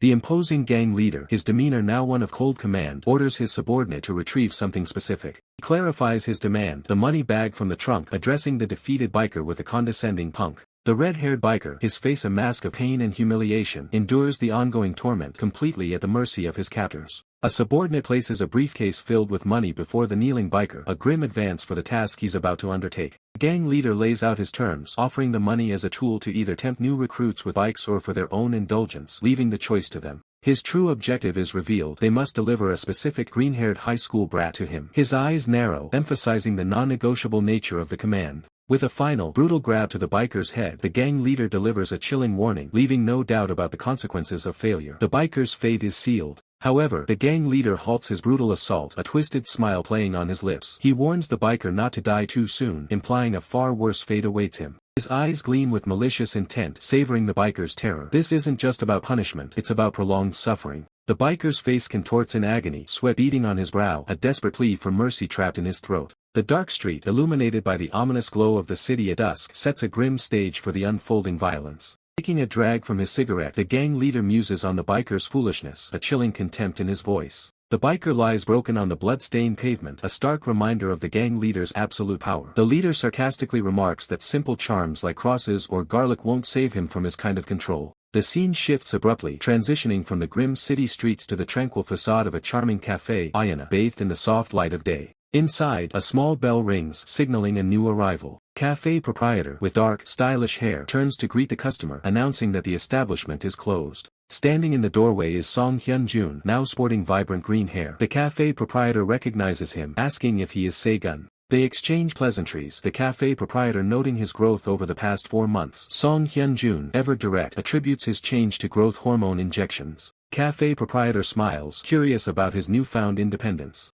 Song Hyun-jun's expression confirms his suspicion. She was already aware of his situation. The café proprietor explains her knowledge, revealing her role as Sylvie's representative in Korea, which grants her access to crucial reports. Her gaze sharpens as she questions Song Hyun-jun's true purpose, sensing he's there for more than just a casual visit. Song Hyun-jun reveals his objective. He's seeking a tool capable of detecting vampires. He specifies the item he's after, a bloodstone pendulum, a unique device for his hunt. Song Hyun-jun acknowledges the pendulum's limitations, its mere 20-meter detection range making the search for vampires incredibly challenging. Despite the drawbacks, Song Hyun-jun is determined, declaring his intent to purchase the pendulum immediately. The cafe proprietor expresses mild surprise. The cafe proprietor advises him to spend his funds wisely, hinting at other, perhaps more effective, options. She offers a crossbow with silver-tipped bolts, a classic vampire hunting weapon. Song Hyun-jun, however, states he already possesses various weapons. He clarifies that while he has tools, he lacks a weapon in the true, perhaps more potent or unique sense of the word. His gaze falls on the pendulum. The cafe proprietor then mentions psychedelic moon, wondering if Old Man Ju refused to sell it to him. Song Hyun-jun clenches his fist, explaining that Old Man Ju likely refused due to his status as a minor. The cafe proprietor laments the scarcity of reliable vampire dealers like Old Man Ju, acknowledging his strong principles. A sudden thought strikes the cafe proprietor, her eyes widening in realization. Song Hyun-jun looks on, puzzled, as the cafe proprietor rummages beneath the counter, revealing she has a small amount of VT-13 in stock. His eyes narrow with intense focus, a flicker of hope or intrigue as she offers him the mysterious substance. She holds up a glowing blue vial, a potent, rare item, emphasizing that its existence is a secret between them. Song Hyun-jun reaches for it, gratitude forming on his lips. With a playful smirk, the cafe proprietor reminds him of their cash-only policy, the pendulum still visible on the counter, a silent transaction. Song Hyun-jun reacts with a sigh of mild exasperation, realizing the financial implications. Later, outside, Song Hyun-jun leans against a railing, a motorcycle parked nearby, lost in thought as the golden light of dawn or dusk paints the sky.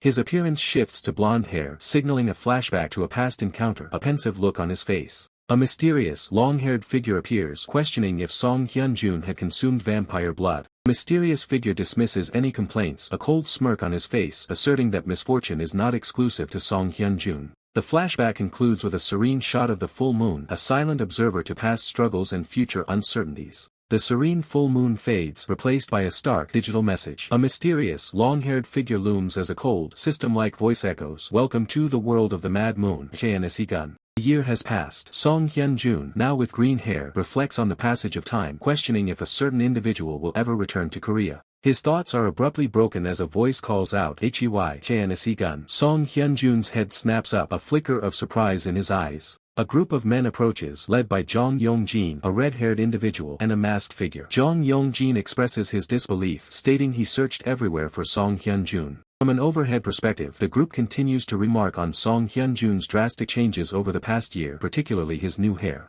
A blonde woman, part of the group, playfully asks if Song Hyun-jun remembers her, noting how much taller he's grown. Song Hyun-jun's expression remains cold, his gaze distant as he utters a single, chilling word, "Who?" Group laughs, dismissing his lack of recognition as his usual rude demeanor, seemingly unaware of the profound change he has undergone. Jong Yong-jin's amusement quickly turns to anger. He steps forward, accusing Song Hyun-jun of being a little brat and growing increasingly enraged the more he considers the situation. His face contorted with fury, Jong Yong-jin snarls, claiming he went through hell trying to locate Song Hyun-jun. Suddenly, a spark of recognition ignites in Song Hyun-jun's eyes. He calmly states Jong Yong-jin's name, the first sign he remembers his past. The recognition is laced with menace. Song Hyun-jun's eyes glow with an ethereal blue light as he asks Jong Yong-jin if he desires death, his aura turning profoundly dangerous. The entire gang recoils in shock and fear, sensing the raw, lethal power emanating from Song Hyun-jun. A crimson glow emanates from Song Hyun-jun's chest, a system alert activating as he registers a disturbing presence nearby. Internally, Song Hyun-jun questions the impossible, a vampire active in broad daylight, a chilling anomaly. His thoughts reveal the grim truth. Only the true rulers of vampires possess the ability to move unhindered by sunlight, hinting at an ancient, terrifying power at play. Jong Yong-jin, oblivious to Song Hyun-jun's internal struggle, notices the strange bloodstain on his own chest, a precursor to his transformation. Song Hyun-jun's sharp gaze confirms his suspicion. Jong Yong-jin has been bitten. While a bite doesn't always guarantee mutation, the reaction of a specific necklace indicates Jong Yong-jin is actively turning into a vampire. Song Hyun-jun then identifies the group as the notorious Sangdong gang, connecting the pieces of their sudden appearance. Jong Yong-jin smirks, confirming the affiliation, glad that Song Hyun-jun recognized them without him needing to explain. With a calm, almost detached demeanor, Song Hyun-jun asks about the bounty placed on his head, cutting straight to the chase. Jong Yong-jin reveals the exorbitant price, 2 million won for his location, and a staggering 8 million if they capture him. Jong Yong-jin's expression hardens as he states their clear intention: they will not settle for the smaller amount, they fully intend to bring Song Hyun-jun in. Song Hyunjoon's gaze is sharp, a silent acknowledgement of his own restraint. He admits he would love to eliminate them on the spot, but too many witnesses prevent him from unleashing his full power. He challenges their greed, questioning if 8 million won is truly a significant sum when split among their large group, mocking them as beggars. Enraged by the insult, Jong Yong-jin lunges forward, his fist raised, cursing Song Hyunjoon.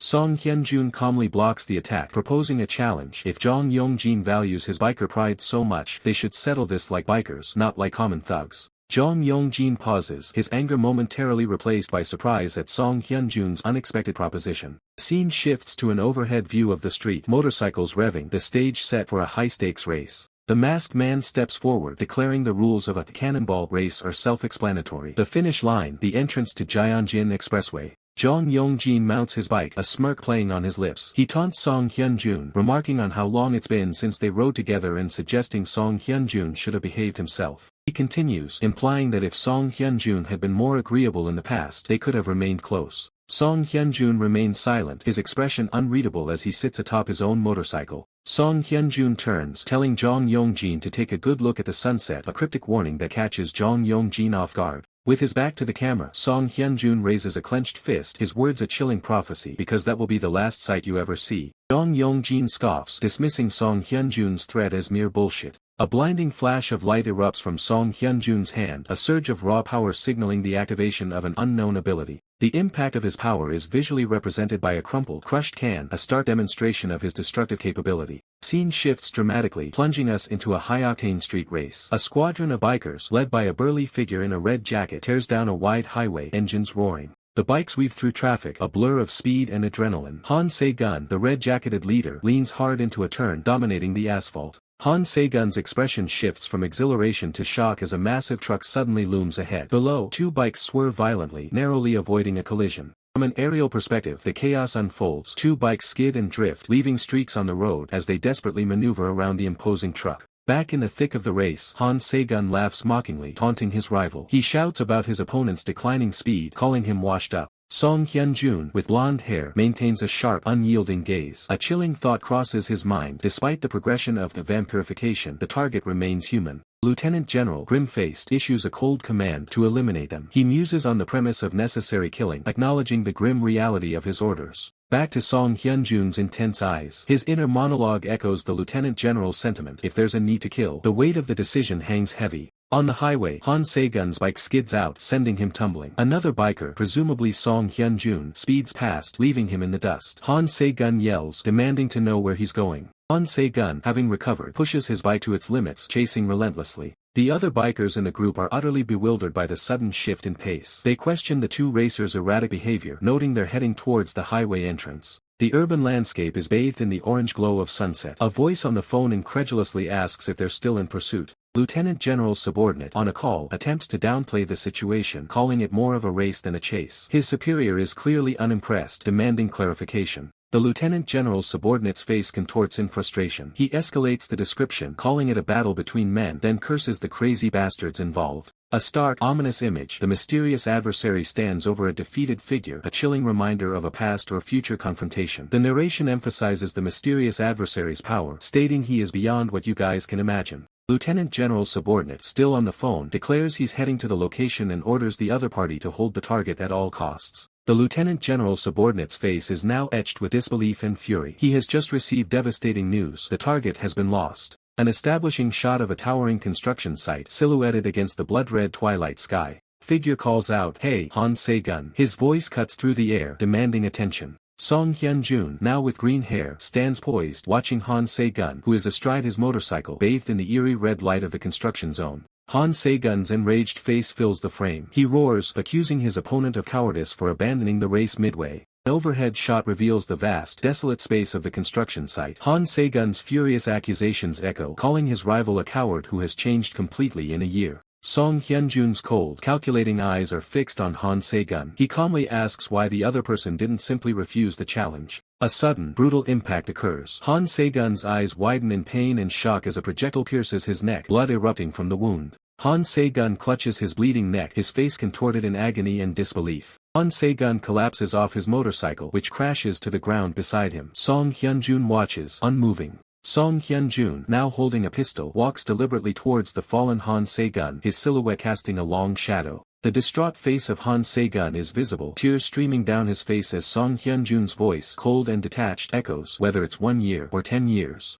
Song Hyun-jun stands over Han Se-gun's prone form, delivering a final, chilling statement. You should have just ignored a guy like me for the rest of your life. Han Se-gun's tear-streaked face is shown again. Song Hyun-jun's voice promises to make it easier for him. Song Hyun-jun's hands expertly slice open a bag, dark, viscous liquid spilling out. Han Se-gun screams in terror and agony, his mouth contorted, blood dribbling out. Song Hyun-jun's command is stark: drink, you might even live. An overhead view shows Han Se-gun lying on the ground, surrounded by an ominous, glowing red aura, his fate uncertain, trapped in Song Hyun-jun's chilling mercy. The sensation isn't pain, but a strange, intoxicating pull as the wound on the neck begins to pulse with a dark, rhythmic light. A torrent of energy surges into the body, a visceral consumption of power that makes the very soul feel like it's overflowing with raw strength. Suddenly, the red aura is consumed by a violent eruption of azure flames, shattering the darkness and incinerating the air itself. The hunter stands amidst the wreckage, watching with a cold gaze as the man he just struck begins to undergo a horrific transformation. A blue-flamed beast roars from the dying man's core, a manifestation of the corruption taking hold.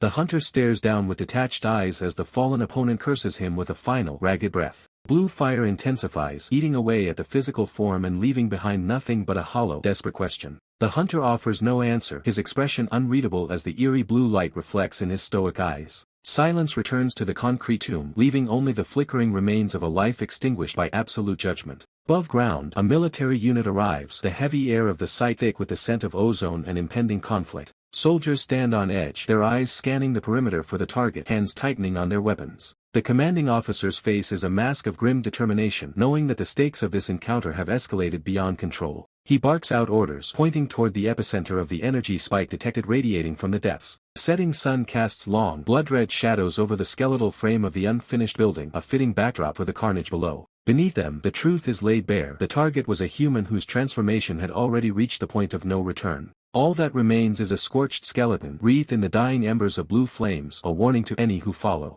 Commanding officer stares at the aftermath, the reality of the power displayed finally sinking in. The hunter knows the burden he carries. Some monsters don't look like beasts, they are simply those that needed to be killed for the greater good. Memory flickers back to a time of simpler morals, where the idea of taking a life seemed like a distant, impossible tragedy. Back when they were just comrades who could have shared a drink before the world turned into a nightmare of blood and betrayal. Far from the blood and ash, the city pulses with a different kind of life under the neon lights, oblivious to the war in the shadows. Inside a quiet bar, a waitress approaches a patron, her voice hesitant in the presence of his overwhelming, regal aura. A man in a white coat sits with a predatory grace that demands absolute attention from everyone in the room. He flashes a sharp, knowing smile, dismissing the waitress with a casual wave, his eyes glowing with an ancient secret. He makes a simple request that carries the weight of a king. The moment is broken as a young boy rushes in, his voice trembling with urgency as he calls for his master. The man turns, his gaze sharpening instantly as he senses the shift in the air and the fear in the boy's eyes. The boy gasps out the news: a mysterious girl has appeared out of nowhere and collapsed just outside.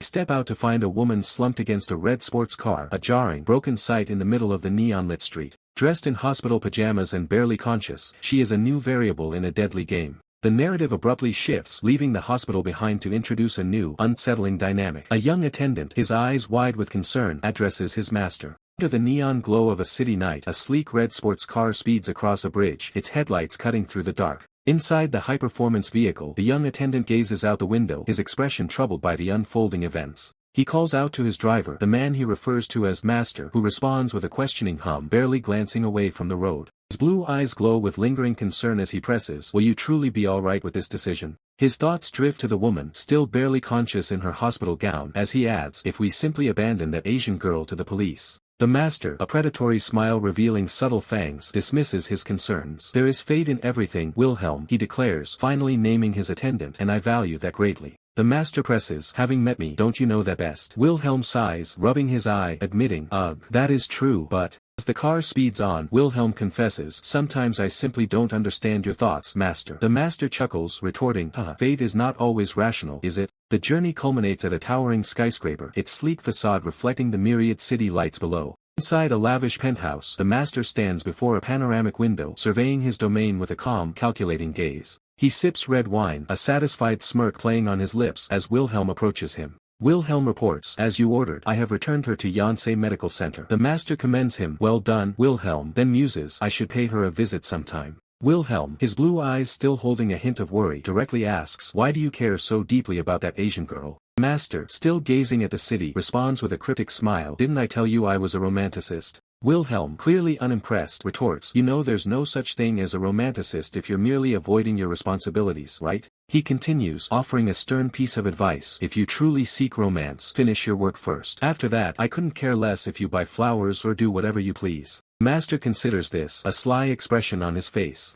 Flowers, that's a good idea too, he muses. Changing the subject, the master turns to Wilhelm, inquiring, anyway, did you look into it? Wilhelm, his expression grave, simply replies, yes. Wilhelm reveals the grim details. It was actually on the news recently. Her name is Yoon Mi-hai. Reports state she was sexually assaulted by her classmates. The master's smile widens, a hint of dark satisfaction in his eyes. As expected, she was no ordinary lady. The tablet screen displays a horrific image, a phone drenched in blood with text detailing the instigated assault of a victim by 6 high school girls. Wilhelm continues, detailing the legal outcome. On the 4th, 6 students, including a Miss M from H Girls High School, were booked without detention. Wilhelm's eyes blaze with anger as he explains the horrifying justification. For the reason that she was usually disobedient and arrogant, they reportedly incited local men to sexually assault her multiple times. The master, still disturbingly calm, holds the blood-stained phone. An article cold enough to make the victim's blood boil, he remarks, almost to himself, touch doesn't work with blood. Wilhelm then informs the master, a video from Sylvester just arrived. Would you like to watch it? The master sighs, I guess he's still poking his nose around everywhere. Wilhelm jabs, you need to work, right?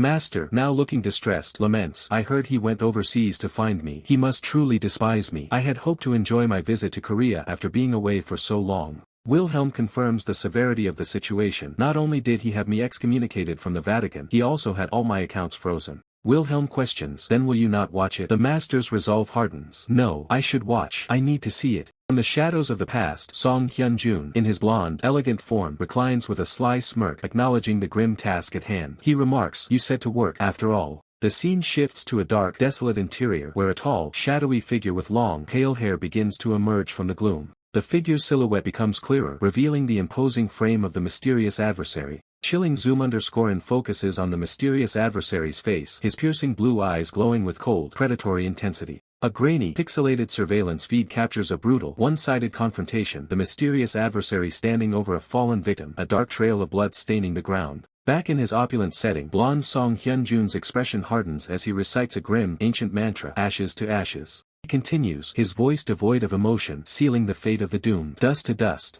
A grotesque, bald creature with glowing red eyes, its face contorted in sheer terror, desperately pleads for its life, gasping, please, spare me. The mysterious adversary looms over the cowering creature, his imposing figure framed by a dark metallic grate and executioner's silhouette. Blonde Song Hyun-jun, a hint of disdain flickering in his eyes, questions the creature's desperate plea. Are you begging for your life? His voice drips with contempt as he condemns those who exploit others, you, who fills your own veins with the blood of others. His expression sharpens, challenging the creature's audacity. Are you claiming, right now? Mysterious adversary, his gaze unwavering, delivers a cold, absolute judgment. See, you cannot. Blonde Song Hyun-jun casually swirls a glass of crimson liquid, observing the unfolding violence with detached amusement, a predator watching its prey. His fangs subtly extend, eyes glowing with supernatural power, as he declares the creature's inevitable demise. That is your limit. The mysterious adversary unleashes a devastating shake strike, his glowing blue blade cutting through the air with lethal precision. His resolve is absolute, every muscle tensed for the kill, a cold determination etched across his face. The grainy surveillance feed confirms the brutal aftermath. The mysterious adversary stands victorious, the creature defeated and lifeless on the cold pavement. The monitor flickers, displaying static before returning to the luxurious room where blonde Song Hyun-jun and his young attendant stand, observing the aftermath. Song Hyun-jun observes the static, a hint of boredom in his voice as he remarks on the predictability of the violence. Still the same. His young attendant pours more crimson liquid into a glass, Song Hyun-jun's internal monologue reflecting, his repertoire never changes. With a dismissive tone, Song Hyun-jun critiques his young attendant, Sylvester, calling him a failure as a poet. The narrative abruptly shifts to a grimy, dilapidated public restroom, a stark contrast to the previous opulence. Song Hyun-jun, now with green hair and a haggard expression, clutches his stomach over a toilet, suffering intensely. He laments, for 2 days. His body is racked with pain and nausea, unable to consume anything. He continues, I haven't been able to eat anything. His face contorts in shake agony, tears streaming as he recalls a past, agonizing decision. It was an unavoidable choice. Overcome by sickness and remorse, Song Hyun-jun retches violently into the toilet. Blayarg. The lieutenant general's stern and accusing face fills the frame, challenging Song Hyun-jun's very right to judge. You think you can judge? The lieutenant general's stern and accusing face fills the frame, challenging Song Hyun-jun's very right to judge. You think you can judge? Yet, long before such accusations, Song Hyun-jun's world was a solitary one, marked by quiet meals and the hum of a city he barely acknowledged. He sat alone, a silent observer amidst the urban sprawl, his green hair a stark contrast to the muted tones of the street. A sudden surge of activity broke the monotony. Crowds bustled past, their faces eager, drawn by an unseen force. Song Hyun-jun's gaze sharpened, a quiet curiosity stirred within him, wondering about the collective rush. A small voice broke his reverie. Jin So-mi, a girl with vibrant purple hair, knelt before him, a mischievous glint in her eyes. She looked up, a playful challenge in her voice, asking if anyone had ever told him he resembled Kurt Cobain. Song Hyun-jun, unaccustomed to such directness, found himself taken aback. It was certainly a first. Before he could fully process her words, a harsh shout ripped through the air, startling Jin So-mi. A group of menacing figures loomed over them, their leader aggressively demanding Jin So-mi's attention, accusing her of ignoring him. The leader's face twisted in an ugly sneer, wondering aloud who this punk was, his eyes fixed on Song Hyun-jun. Song Hyun-jun slowly rose, his posture radiating a quiet, dangerous energy that made the thug leader flinch back instinctively. The other thugs closed in, Jin So-mi now held captive, as Song Hyun-jun remained eerily calm amidst their aggression.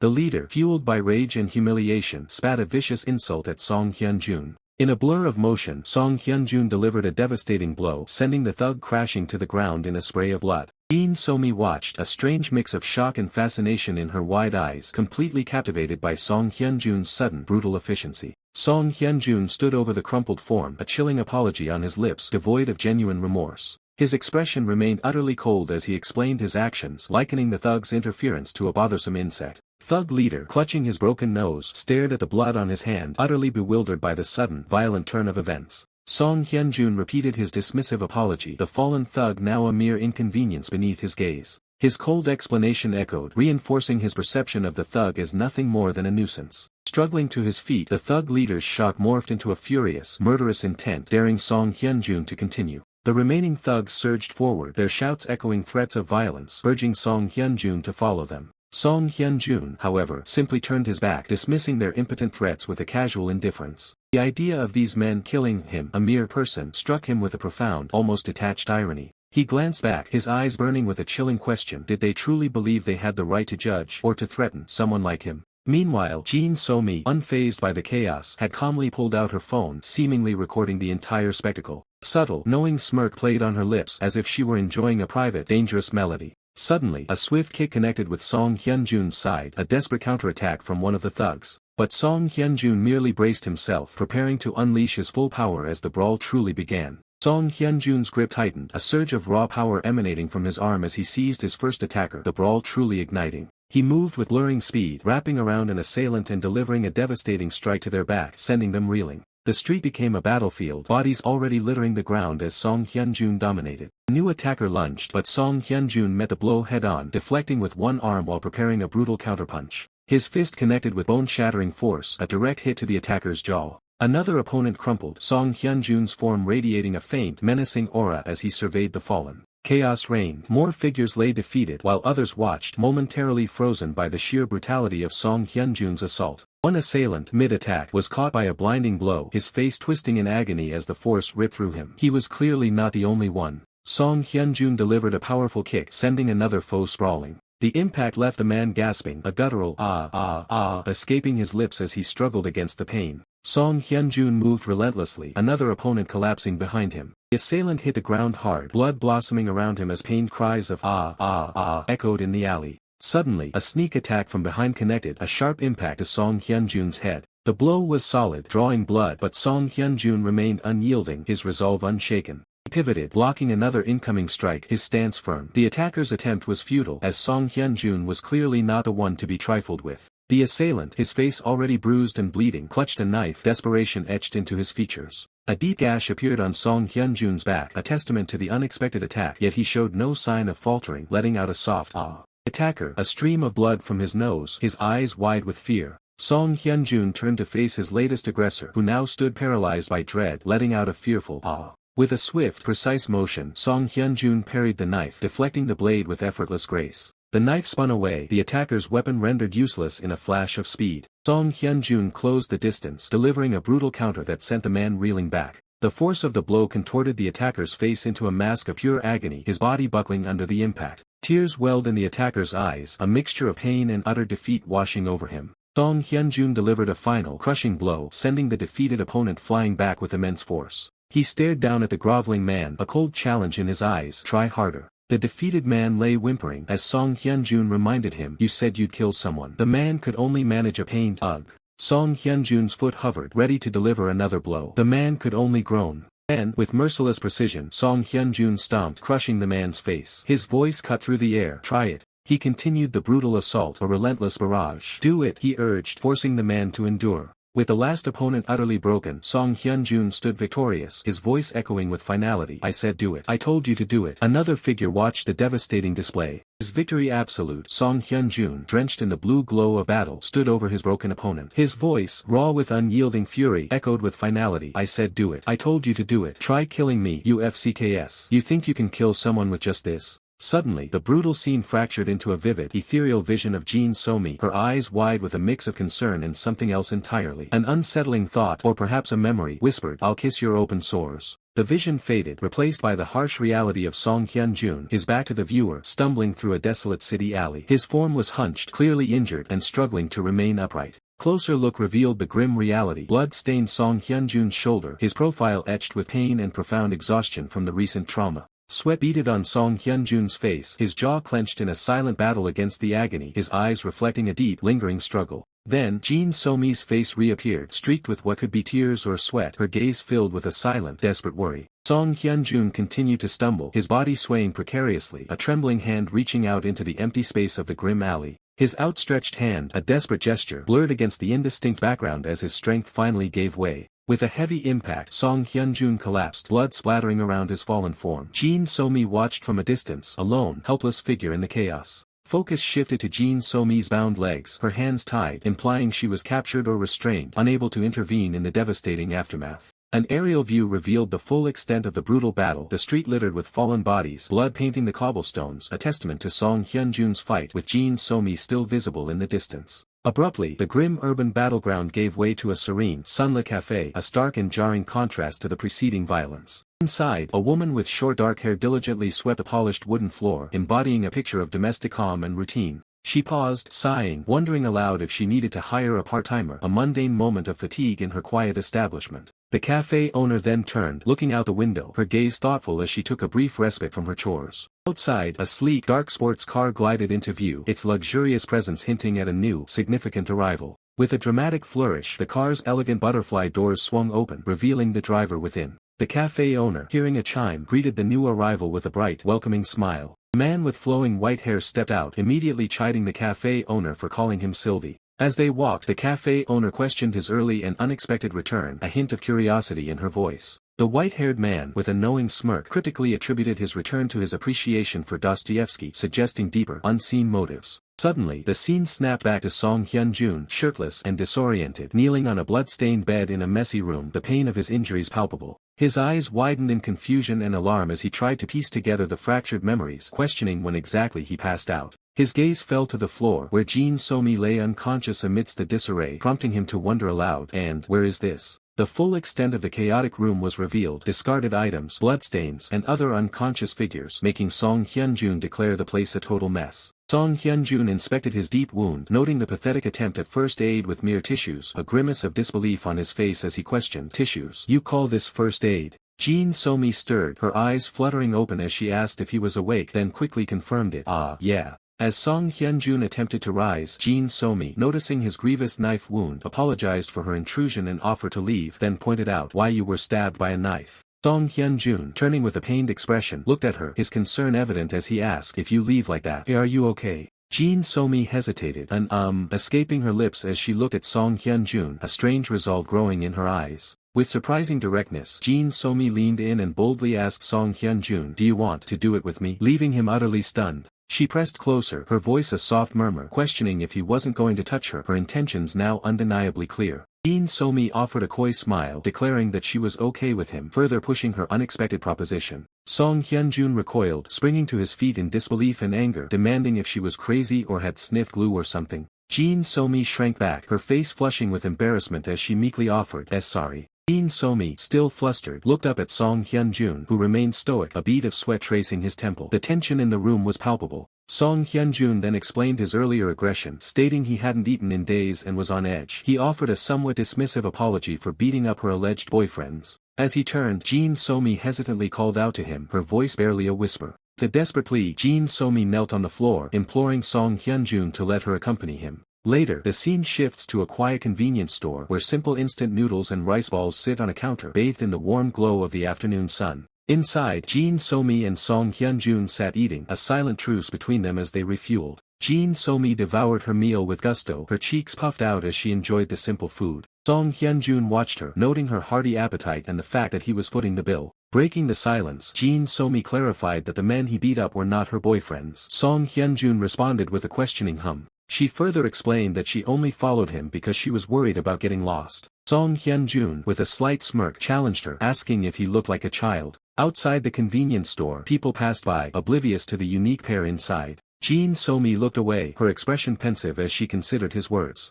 Song Hyun-jun, observing her, wondered if she was in a similar predicament as himself. He continued to eat, his thoughts clearly elsewhere, contemplating Jin So-mi's situation. Jin So-mi, still shy, tried to introduce herself again, but Song Hyun-jun simply stared. With a bright smile, she declared her name, Jin So-mi. Song Hyun-jun, without missing a beat, bluntly stated he hadn't asked, his focus entirely on his ramen. The sun streamed through the window, illuminating the two as Song Hyun-jun's dismissive remark hung in the air. Scene shifts dramatically to a grand hospital building, its modern architecture gleaming under the bright sky, cars parked neatly outside. Inside, a furious man's legs are visible as he rages about the hospital's management, demanding to know how a child could escape. A woman in a hospital gown stood by a door, her expression solemn, as she tried to calm the agitated man. Doctors struggled to restrain the man, who continued to shout, worried his outburst might negatively affect his daughter. He bellowed, questioning if the hospital would take responsibility if his daughter had died, his face contorted in anger. In the background, a new figure appeared, holding a bouquet of roses. The mysterious adversary, with a calm smile, remarked that he seemed to have arrived at a bad time, holding a vibrant bouquet of red roses. The furious man, still struggling, demanded to know the mysterious adversary's identity, who simply requested a moment.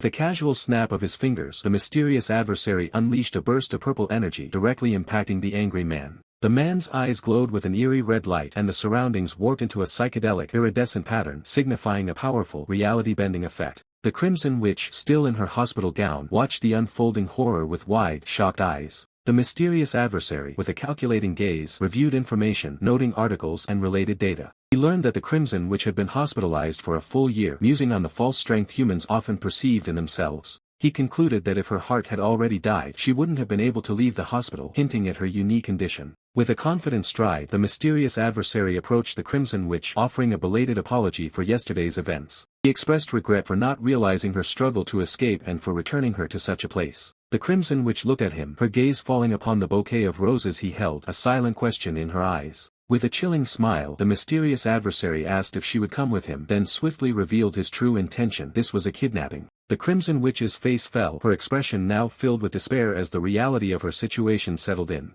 High above the city, the afternoon sun glares off the concrete as traffic crawls across the massive bridge, unaware of the predator in their midst. Among the sea of vehicles, a sleek red sports car stands out. Within its cabin, a command is issued to prepare a full wardrobe of women's clothing, a strange request for a man known in the underworld as Lo Gibson. The Crimson Witch sits in the passenger seat, her head bowed as she buries her face into a bouquet of deep red roses, the scent doing little to mask her growing unease. Lo Gibson glances over, a mocking smirk playing on his lips as he suggests that even if he fired her, she'd have a bright future as a stand-up comedian. He continues his taunt, noting that as long as she doesn't resist, this little arrangement might not be so bad for her. Suddenly, the air pressure shifts. A deafening crack echoes through the cabin as a high-caliber projectile tears through the reinforced glass. The Crimson Witch is thrown forward by the sheer force of the impact, the roses scattering like droplets of blood as the car's interior is shredded. Lo Gibson's eyes widen, his smug expression replaced by a cold, calculating fury as he realizes they are being targeted by a professional. Glass shards rain down like diamonds in the sunlight, the precision of the strike leaving no room for error.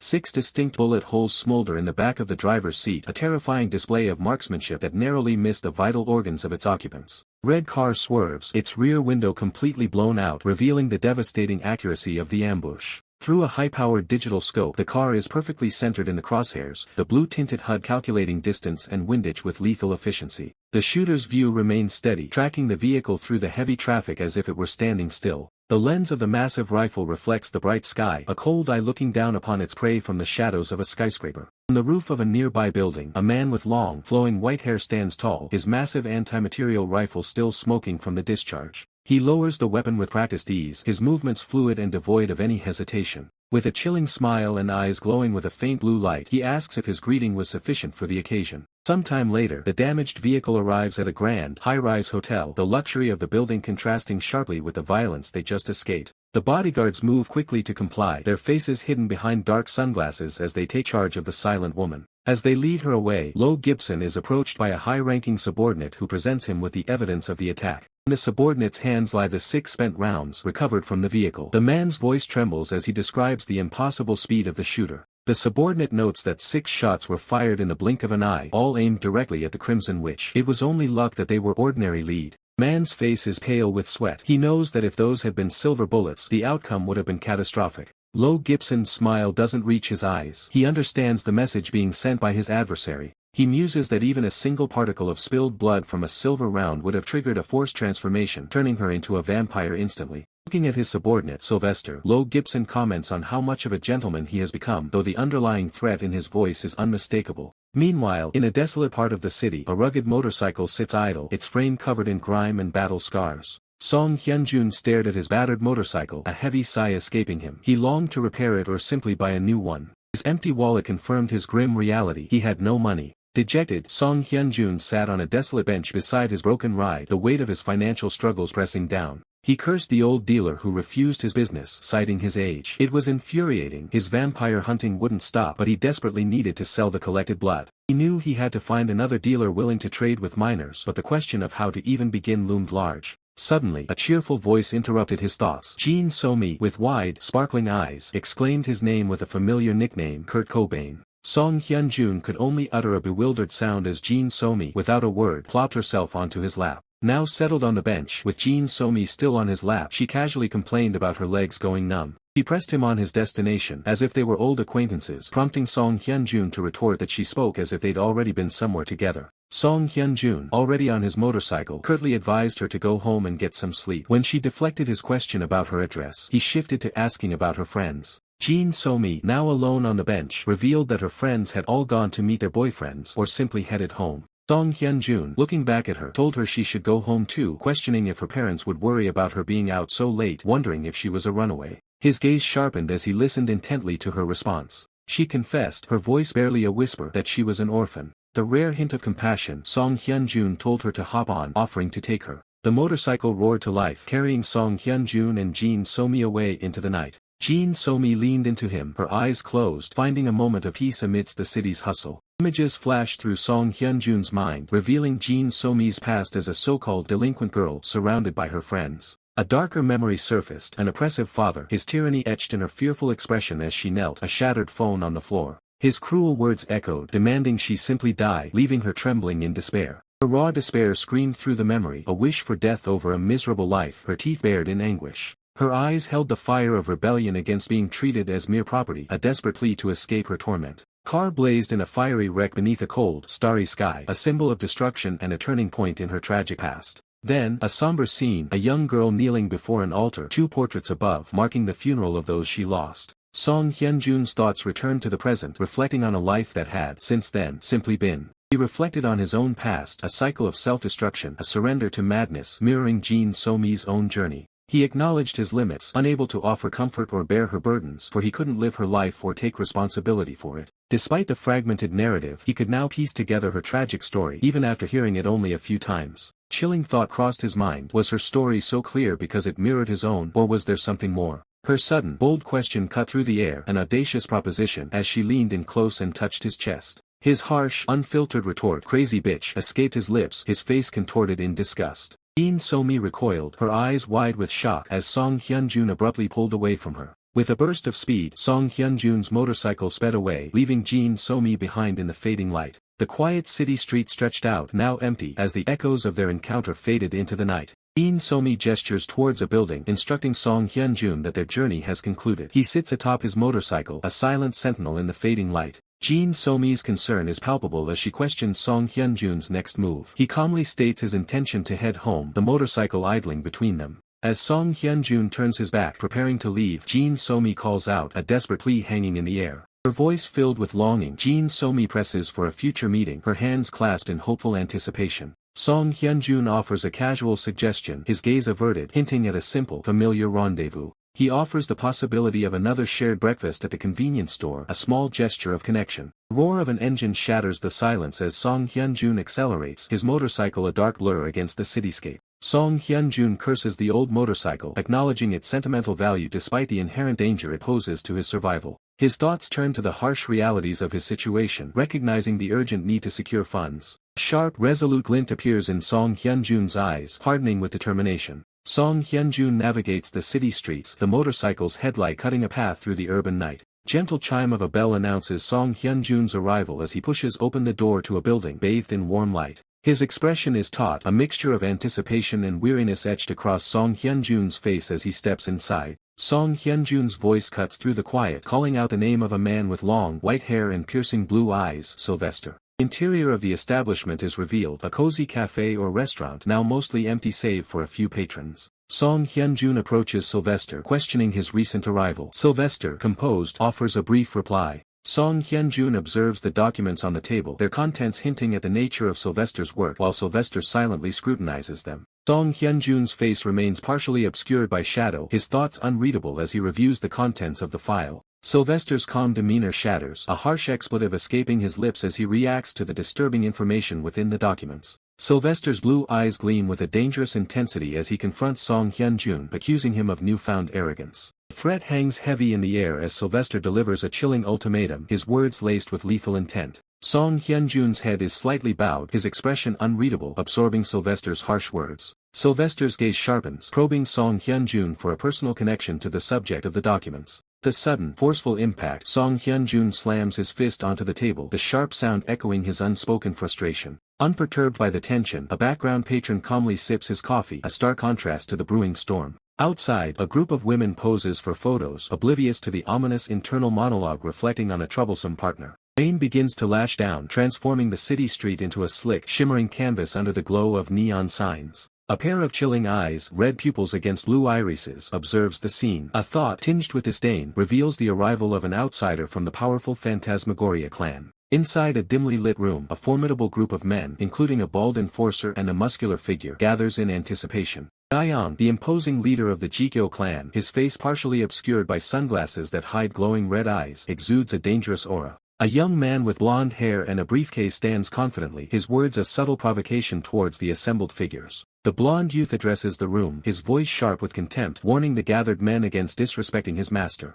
Blonde youth's eyes blaze with vibrant blue energy as he delivers a cutting challenge, stripping the room of their perceived authority. One of the red-eyed henchmen erupts in a furious rant, blaming a vampire hunter for past interference. Jae-young silences him with a sharp command. Jae-young's red eyes narrow behind his shades as he cuts through the tension, demanding the blonde youth state his purpose and then leave. Jae-young's red eyes narrow behind his shades as he cuts through the tension, demanding Song Hyun-jun state his purpose and then leave. Song Hyun-jun stands calmly, his suitcase at his side, unfazed by the hostile reception. The room is filled with Jae-young's subordinates, their gazes sharp and wary as the atmosphere thickens with unspoken threats around a briefcase on the table. One of Jae-young's men, his hands clenched, questions if they are simply being dismissed after what they consider a surprise attack on their master. Jae-young, leaning back in his chair, warns that the true vampire hunter who killed their master is a formidable foe and the current amount of compensation is woefully insufficient for such a task. Song Hyun-jun, turning to face the group, clarifies that this isn't charity for their revenge but a transaction for a different target.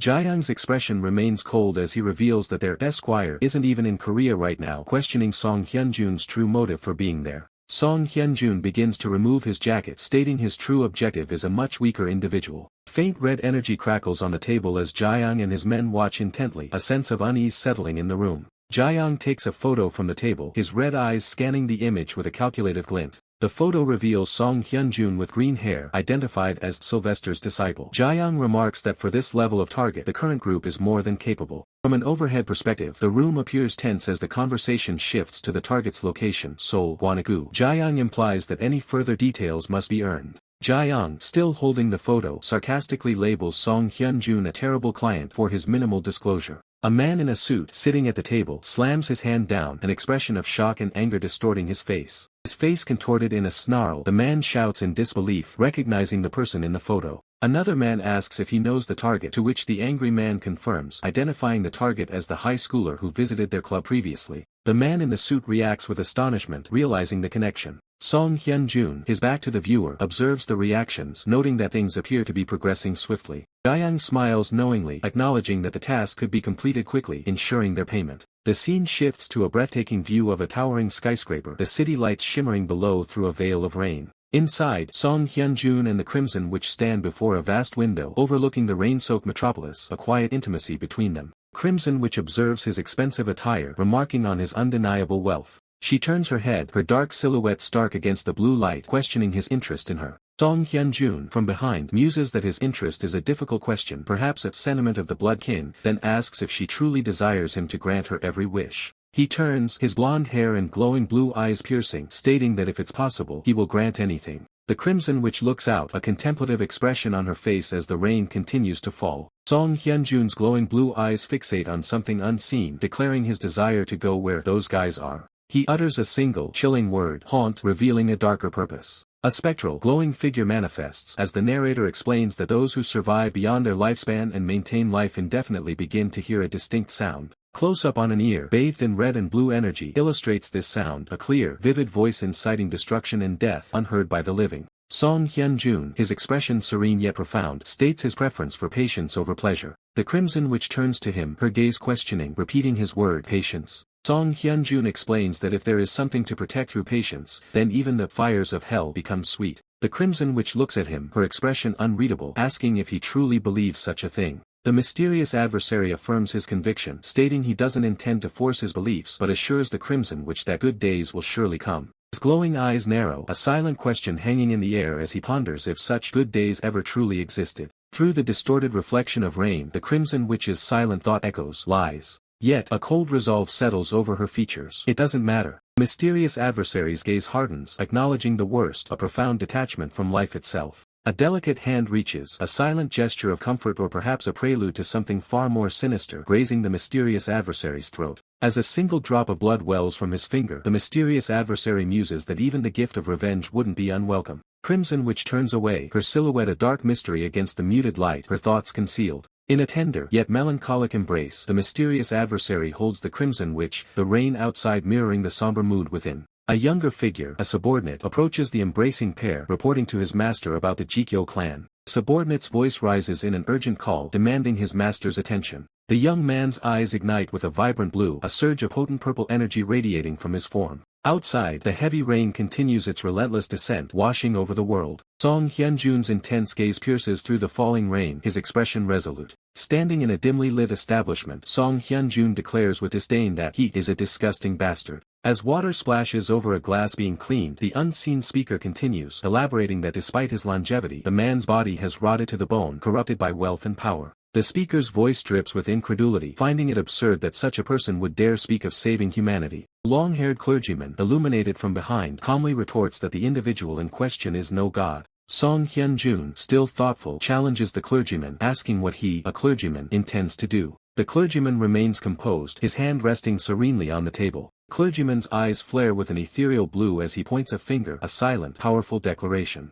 A sharp, decisive bang rings out, emphasizing the weight behind his gesture. Song Hyun-jun simply observes, a silent understanding dawning in his eyes. With a quiet turn, Song Hyun-jun begins to walk away from the seated clergyman, his footsteps echoing softly. Song Hyun-jun glances back, uttering the name, Han Segun. Song Hyun-jun pulls out a cigarette, a soft flick of a lighter illuminating his face as he ignites it. His gaze falls upon a small, glowing pill in his palm, its vibrant colors pulsating with an unknown energy. Voice echoes, a premonition perhaps, as the mysterious adversary declares, "You are the target of hatred for the woman the vampire lord took in." Another voice, perhaps his own inner thought, urges him to judge wisely, cautioning him not to do anything foolish. The scene shifts abruptly, Song Hyun-jun now in a fierce, dynamic stance, a surge of blue energy radiating from him. Crimson core pulses within his chest, a stark contrast to the blue energy, hinting at a dual nature. He leans into the momentum, eyes sharp, the red glow intensifying as he prepares for a confrontation. Above him, a monstrous bat-like creature descends, its presence making Song Hyun-jun question, a bat. He glances upward, his expression unreadable as the creature hovers menacingly. From behind, a monstrous canine with glowing red eyes gives chase, its heavy steps echoing with a tef sound. Song Hyun-jun accelerates, his motorcycle a blur of speed, leaving a trail of blue light. The beast roars, its fangs bared and eyes burning with predatory intent, refusing to be outrun. With a swift maneuver, Song Hyun-jun twists on his bike, a burst of energy emanating as he prepares a counterattack. He launches his motorcycle into the air, a dazzling display of blue energy trailing behind, evading the pursuing threats. As rain streaks down his face, Song Hyun-jun is observed by a sinister figure from a distance, who remarks, "This kid." A sinister figure with glowing red eyes and a menacing smile appears, asking if this is the brat Jaeyoung talked about, right? Song Hyun-jun remains focused while the sinister figure confirms to the lieutenant general, "Oh, he is." The lieutenant general's stern gaze falls upon Song Hyun-jun, his expression unyielding in the pouring rain. From above, the desolate road reveals Song Hyun-jun on his motorcycle, now flanked by two ominous figures. Song Hyun-jun faces the sinister figure, who stands confidently, a clear challenge in the air. The sinister figure holds up a gun, feigning surprise and asking, "Whoa, is that a real gun? How did you get it?"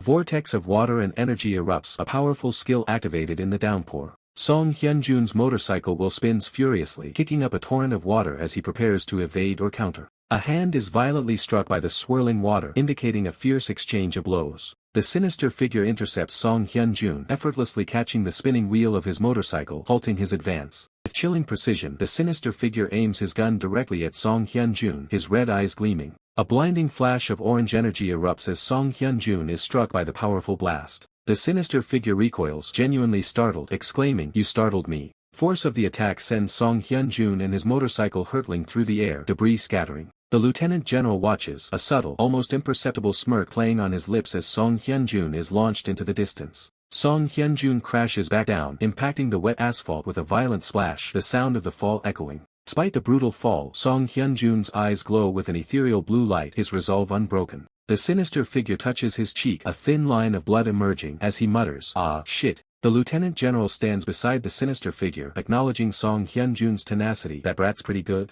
Lieutenant general's casual remark hangs in the air as Song Hyun-jun faces an impossible gauntlet. Two monstrous, winged shadows loom above him, their forms barely visible through the torrential downpour. He stands alone, rain lashing down, contemplating the overwhelming odds. His gaze drops, assessing his dwindling resources. 3 Tokarev rounds, 5 Type SA rounds. The numbers echo in his mind, a grim tally of his remaining firepower against an unknown, formidable enemy. A tight grip on his pistol, he acknowledges the harsh reality. Even if he unloads every single bullet, victory seems beyond his grasp. The weight of the situation presses down, but his resolve remains unbroken. Sudden shift, a memory perhaps, as a different Song Hyun-jun with long, dark hair and glowing red eyes appears, his posture weary but defiant. He mutters, "Well, whatever," a fatalistic acceptance of his monstrous power. From his back, grotesque, spine tendrils erupt and lash out, transforming him into a creature of raw, untamed power. This is not the Song Hyun-jun the lieutenant general knows, but a darker, primal force unleashed. The mysterious adversary, red eyes burning, observes this transformation. He issues a chilling challenge to the monstrous Song Hyun-jun. "Shall I replenish what I spilled?" Back in the present, Song Hyun-jun, in his standard combat gear, sprints through the downpour, firing wildly. He curses his pursuers, "Move, you bastards," as he desperately tries to create distance. He pivots, dual pistols raised, unleashing a barrage of bullets into the sky. Above him, the two winged, ethereal beings descend, their forms crackling with destructive energy, ready to strike.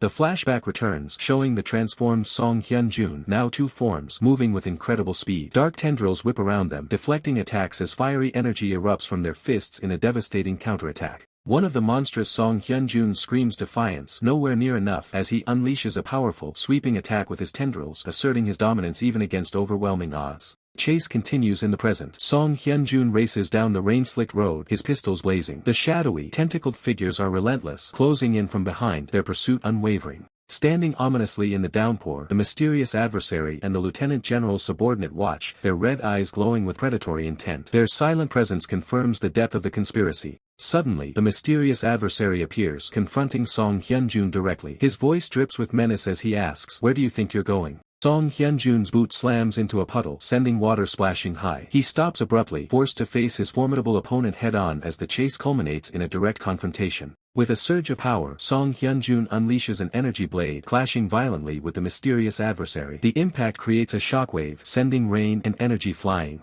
The battle rages. Song Hyunjun's pistols are knocked from his grasp, splashing into the puddles. He is now disarmed, locked in desperate hand-to-hand combat against the mysterious adversary, with the lieutenant general's subordinate lurking nearby. Mysterious adversary reveals his own weapon, a pistol, aiming it with cold precision. The tables have turned, and Song Hyunjun finds himself in an even more perilous position. Song Hyunjun continues his desperate evasion, darting through the downpour, his eyes fixed on the armed mysterious adversary. He must find an opening, or this battle will be his last. The full scale of the 2-on-1 battle unfolds on the rain-swept road. Song Hyunjun, outmatched and outgunned, fights with the ferocity of a cornered beast against the combined might of his relentless pursuers. Mysterious adversary's face, illuminated by the streetlights, holds a chilling, confident smirk as he levels his pistol. The rain continues to fall, mirroring the grim reality of Song Hyunjun's desperate fight for survival. The hunter grunts in agony as the sheer force of the collision rattles his bones, the adversary's power proving to be overwhelming. He is launched backward, his body skipping across the rain-slicked pavement like a stone as dark tendrils lash out to finish the job. Violent splash marks his landing, the cold water soaking into his combat suit as he struggles to maintain consciousness amidst the chaos. Gasping for air, he reaches for his sidearm, his fingers trembling as he tries to level the barrel at the approaching shadows. The adversary looms over him, his voice dripping with cold mockery as he asks how much longer the man intends to keep up this pathetic struggle. Before he can pull the trigger, the dark appendages hoist him into the air, stripping away his last shred of control. A vampire woman steps into the light, her red eyes burning with a predatory hunger as she scoffs at his desperate attempts to survive. With a flick of her wrist, she slams him back down, the impact sending a shockwave through the asphalt that threatens to shatter his resolve. Hunter lies broken in the rain, his vision blurring as the world fades into a dull, gray hum. The vampire looks down with a sneer, her expression filled with pure, unadulterated disdain for the man who dared to stand in her way. In the darkness of his mind, a memory flickers, the radiant, playful face of a woman, a beacon of warmth in a life of constant battle. He remembers her sitting on a park bench, a moment of fleeting peace that he had fought so hard to protect. Her laughter was the only thing that kept him human, the only reason he ever bothered to pick up a blade. But the memory fades as the cold rain hits his face, dragging him back to the grim reality of the present. He grits his teeth, his fingers clawing at the wet ground as he refuses to let this be the end. Suddenly, a sharp, barbed tendril snakes around his boot, the spikes biting deep into his leg. He is dragged across the road, the friction of the asphalt tearing at his gear as the vampires prepare for the kill. The vampire woman leans over him, a cruel smirk playing on her lips as she prepares to finish what she started. She whispers that it's time for her meal, her fangs lengthening as she prepares to feast on his lifeblood. A sudden, thunderous crack splits the air, and a high-caliber round erupts through the vampire's forehead, silencing her mid-sentence. Her body collapses in a heap of gore and shadow, the light in her red eyes extinguished in a single, precise moment. The remaining vampire recoils in shock, his gaze darting wildly as he demands to know who dared to interfere. Stepping out from the tree lean, a scarred soldier stands with his rifle ready, his eyes glowing with a cold, blue intensity. He berates the hunter, calling him a crazy bastard and asking if this pathetic display is truly the best he can do after all his training. The male vampire roars in fury, his tendrils erupting from his back as he launches a desperate counterattack. The scarred soldier doesn't flinch, his blue eyes narrowing as he tracks every movement of the monstrous appendages. In a blur of motion, he draws a massive blade, the steel whistling through the rain as he cleaves through the oncoming shadows. He closes the distance in an instant, his movement so fluid it defies the heavy gear he carries, slamming into the vampire with the force of a freight train. A secondary weapon is drawn and cocked with a mechanical click, the barrel pressed directly against the creature's chest. The point-blank blast erupts in a shower of sparks and light, the sheer power of the shot tearing through the vampire's back. The monster is sent reeling, his body smoking from the impact as he struggles to stay on his feet. He gasps in pain, his fangs bared in a final, futile snarl as he realizes that the hunter has now become the hunted. The lieutenant general, eyes glowing with cold resolve, surveys the scene, now fully in control as the true hunter. The mysterious adversary, bloodied and broken, lies defeated on the wet ground. Nearby, Song Hyunjun also lies injured, swords scattered, rain washing over the carnage. Despite his injuries, the mysterious adversary's will remains, internally vowing, "I'll go catch that bastard too," his gaze fixed on Song Hyunjun.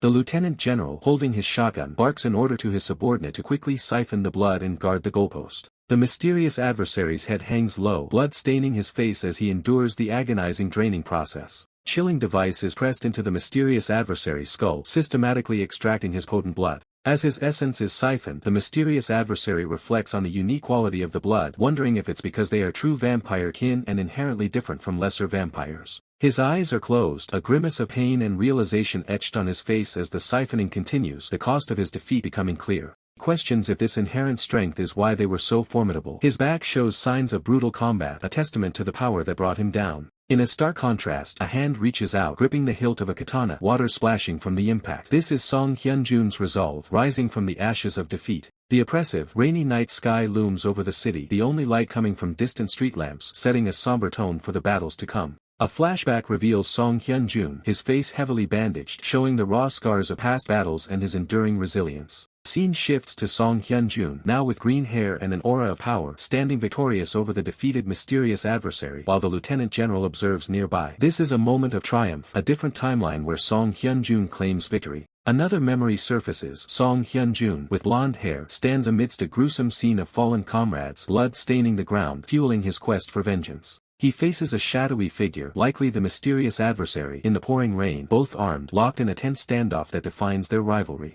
His hand tightens around his katana, a silent declaration of his readiness. He asserts internally, "I have weapons." He swiftly consumes a glowing, multicolored pill, channeling its power. "I've trained too," he affirms, his determination unwavering. Transformed, Song Hyun-jun now stands in his awakened state, green hair and glowing eyes, wielding both sword and gun. The world around him pulsates with vibrant, almost psychedelic energy, reflecting his immense power. "It's different from back then," he declares, acknowledging his profound growth. Ground beneath him ripples with an ethereal, iridescent energy, a visual manifestation of his formidable power. In his awakened form, Song Hyun-jun stands over more defeated foes in a dark, rain-slicked alley, a silent testament to his lethal efficiency. His gaze is sharp, his glowing blue eyes reflecting a cold, unwavering determination, a predator in the shadows. Close-up on his piercing blue eye reveals the depth of his power and unwavering resolve, a force to be reckoned with. He looks down, a single thought echoing through the rain, "Even so." A bloodied hand, eerily still, lies in the aftermath of a grim event, hinting at a tragic outcome. Body lies lifeless, blood staining the pristine white clothing, a stark image of sacrifice or defeat, a heavy cost.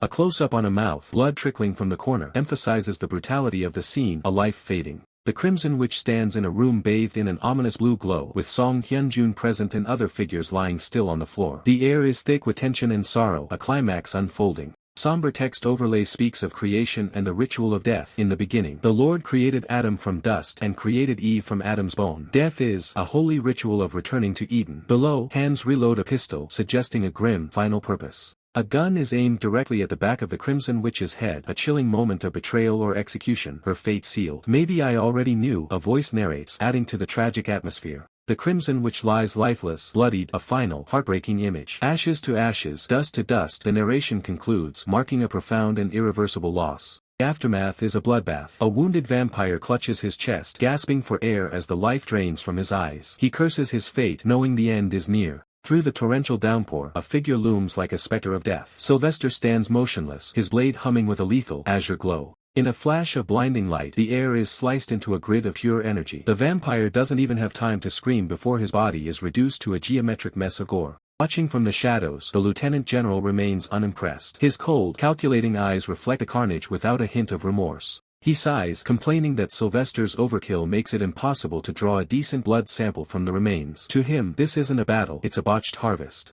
The lieutenant general barks an order, telling Sylvester to quit wasting time and go secure the kid. The mission is far from over. Sylvester isn't listening. He senses a shift in the atmosphere, noting that too many eyes are watching them now. He wonders if there's a threat lurking beyond the phantom. The mention of a hidden threat makes the lieutenant general freeze. A single, terrifying name crosses his mind: Tetra Annex. Suddenly, a massive explosion rips through the nearby building. The night sky turns a violent orange as the structure is consumed by a localized inferno. Fire rages with unnatural intensity, lighting up the rain-slicked streets. The battlefield has become a furnace. Ignoring the heat, the lieutenant general heads for his vehicle. He's seen enough. It's time to regroup before things spiral further out of control. He pauses at the car door, his gaze lingering on the flames. Even a man of his stature feels the weight of the coming storm. A shadow emerges from the smoke. Someone is watching him leave, their presence heavy and ominous. Song Hyun-jun, bloodied and battered, he limps toward the car, clutching a mysterious bag. He asks the general if he's alright, his voice strained from the fight. With a look of grim determination, Song Hyun-jun asks for a ride. He's finished his part of the job, but the cost is etched into his weary face. The silence is shattered by the wail of sirens. Emergency lights flash across the wet pavement as the city finally reacts to the chaos. Fire trucks roar into the scene, their red lights reflecting off the puddles. The authorities are arriving, but they are far too late to stop what has already been set in motion.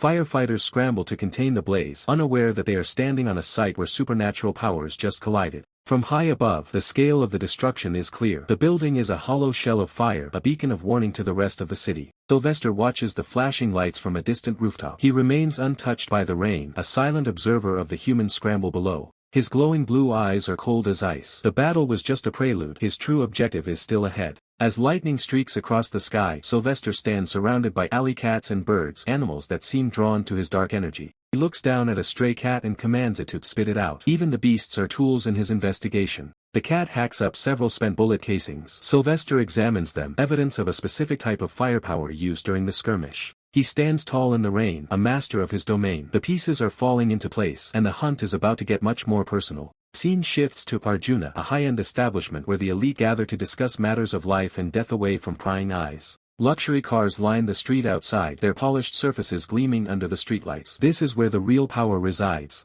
The atmosphere is thick with wealth and secrets. Inside, a meeting is taking place that will decide the fate of many. Sylvester sits across from a sophisticated blonde man. The blonde man scolds him, saying Sylvester has lost his mind for barging in like this. The blonde man leans in, his eyes narrowing. He wants to know why a man who has spent so much time avoiding him has suddenly decided to appear in person. Sylvester remains calm, his expression unreadable. He tells the man he isn't there to offer sympathy or play the part of a grieving vampire. Blonde man loses his patience, demanding Sylvester get to the point. Sylvester simply suggests they chat for a while, acting as if they have all the time in the world. Sylvester gestures with a smirk, reminding his host that as immortals they practically have infinite time to discuss their business. The blonde man is disgusted. He has no interest in hearing about infinity from a rat that survives by stealing time from humans. Sylvester's gaze turns sharp. He drops the pleasantries and demands the truth. He wants to know the real purpose behind the recent escalations. The blonde man takes a slow sip of his coffee, the steam rising between them. He gives Sylvester a final, cryptic warning. Don't try too hard to cross Tetra Annex.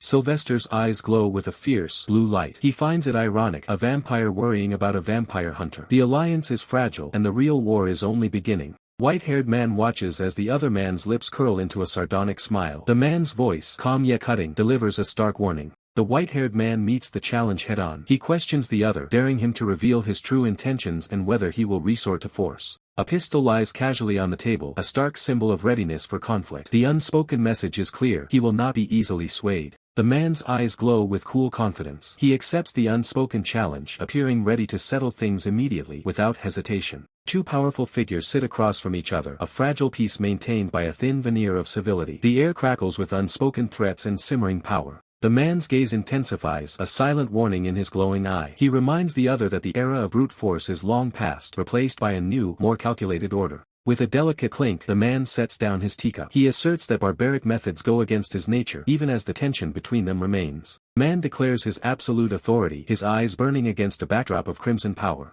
The white-haired man, momentarily subdued, reveals a cryptic agenda. He speaks of a child for whom a gift of revenge is being prepared. The white-haired man looks up, his gaze unwavering, prompting the other to continue and reveal the full extent of his intentions. The man rises, a dismissive smirk on his lips. He casually warns the white-haired man not to provoke him further. Having made his points, the man turns to leave, signaling the abrupt end of their discussion. The white-haired man watches him go, a subtle frown on his face. He offers a dry parting remark laced with irony. Later, alone in the pouring rain, the white-haired man holds a small object. He reflects on a past assignment, lamenting a decision involving a subordinate. The white-haired man observes the other man and a companion walking away, oblivious to their surroundings. He scoffs at their lack of professionalism for leaving shell casings behind. The man, drenched and silent, offers no response. His glowing eyes reflect a relentless rain and an unreadable inner turmoil. The white-haired man finds the other sitting dejectedly on a bench. He remarks on the man's apparent failure, observing that he didn't achieve his goals. The man slowly raises his head, his voice a strained whisper as he calls out to the white-haired man, catching him off guard. With a strange intensity, the man asks a perplexing question about his own appearance. The man cries out, clutching his head in agony as the white-haired man dismisses his bizarre questions, suggesting the man is unwell.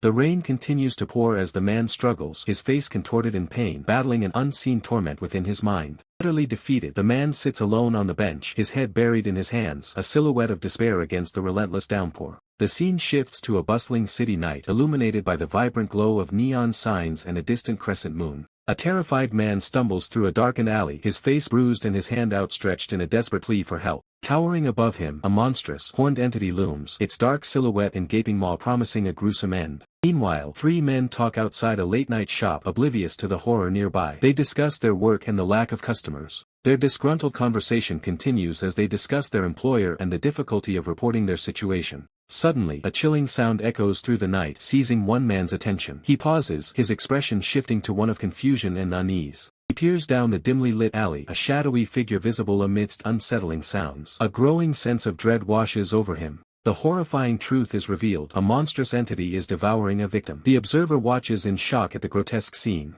A blinding flash of light erupts from the monster, accompanied by a sharp, explosive sound. Three men recoil in terror, their bravado shattered as they face the monstrous entity. Panic sets in as they face the formidable foe. The corrupted stag monster looms over them, its presence suffocating the narrow alleyway as it prepares to strike. One of the men fumbles, his phone slipping from trembling fingers as the realization hits. This isn't just a shadow, it's a living nightmare. A blur of visceral violence, the creature lunges, its claws tearing through the air with lethal precision and devastating force. Its skeletal jaw unhinges, and the horror intensifies as the beast seems to swell in size, its red eyes burning with an unholy light. A voice from the past echoes, recounting a day when an inexplicable, gnawing hunger took root deep within the soul without warning. Describes the moment reason fled, leaving behind only a primal instinct that snapped before any resistance could be offered. When consciousness finally returned, the world was bathed in red, a testament to the countless lives devoured in a mindless frenzy. Under the deceptive peace of a crescent moon, the city remains oblivious to the predator stalking its grounds. Nearby, a man out for a late-night jog pauses, his breath hitching as a sudden, unnatural chill settles over the park.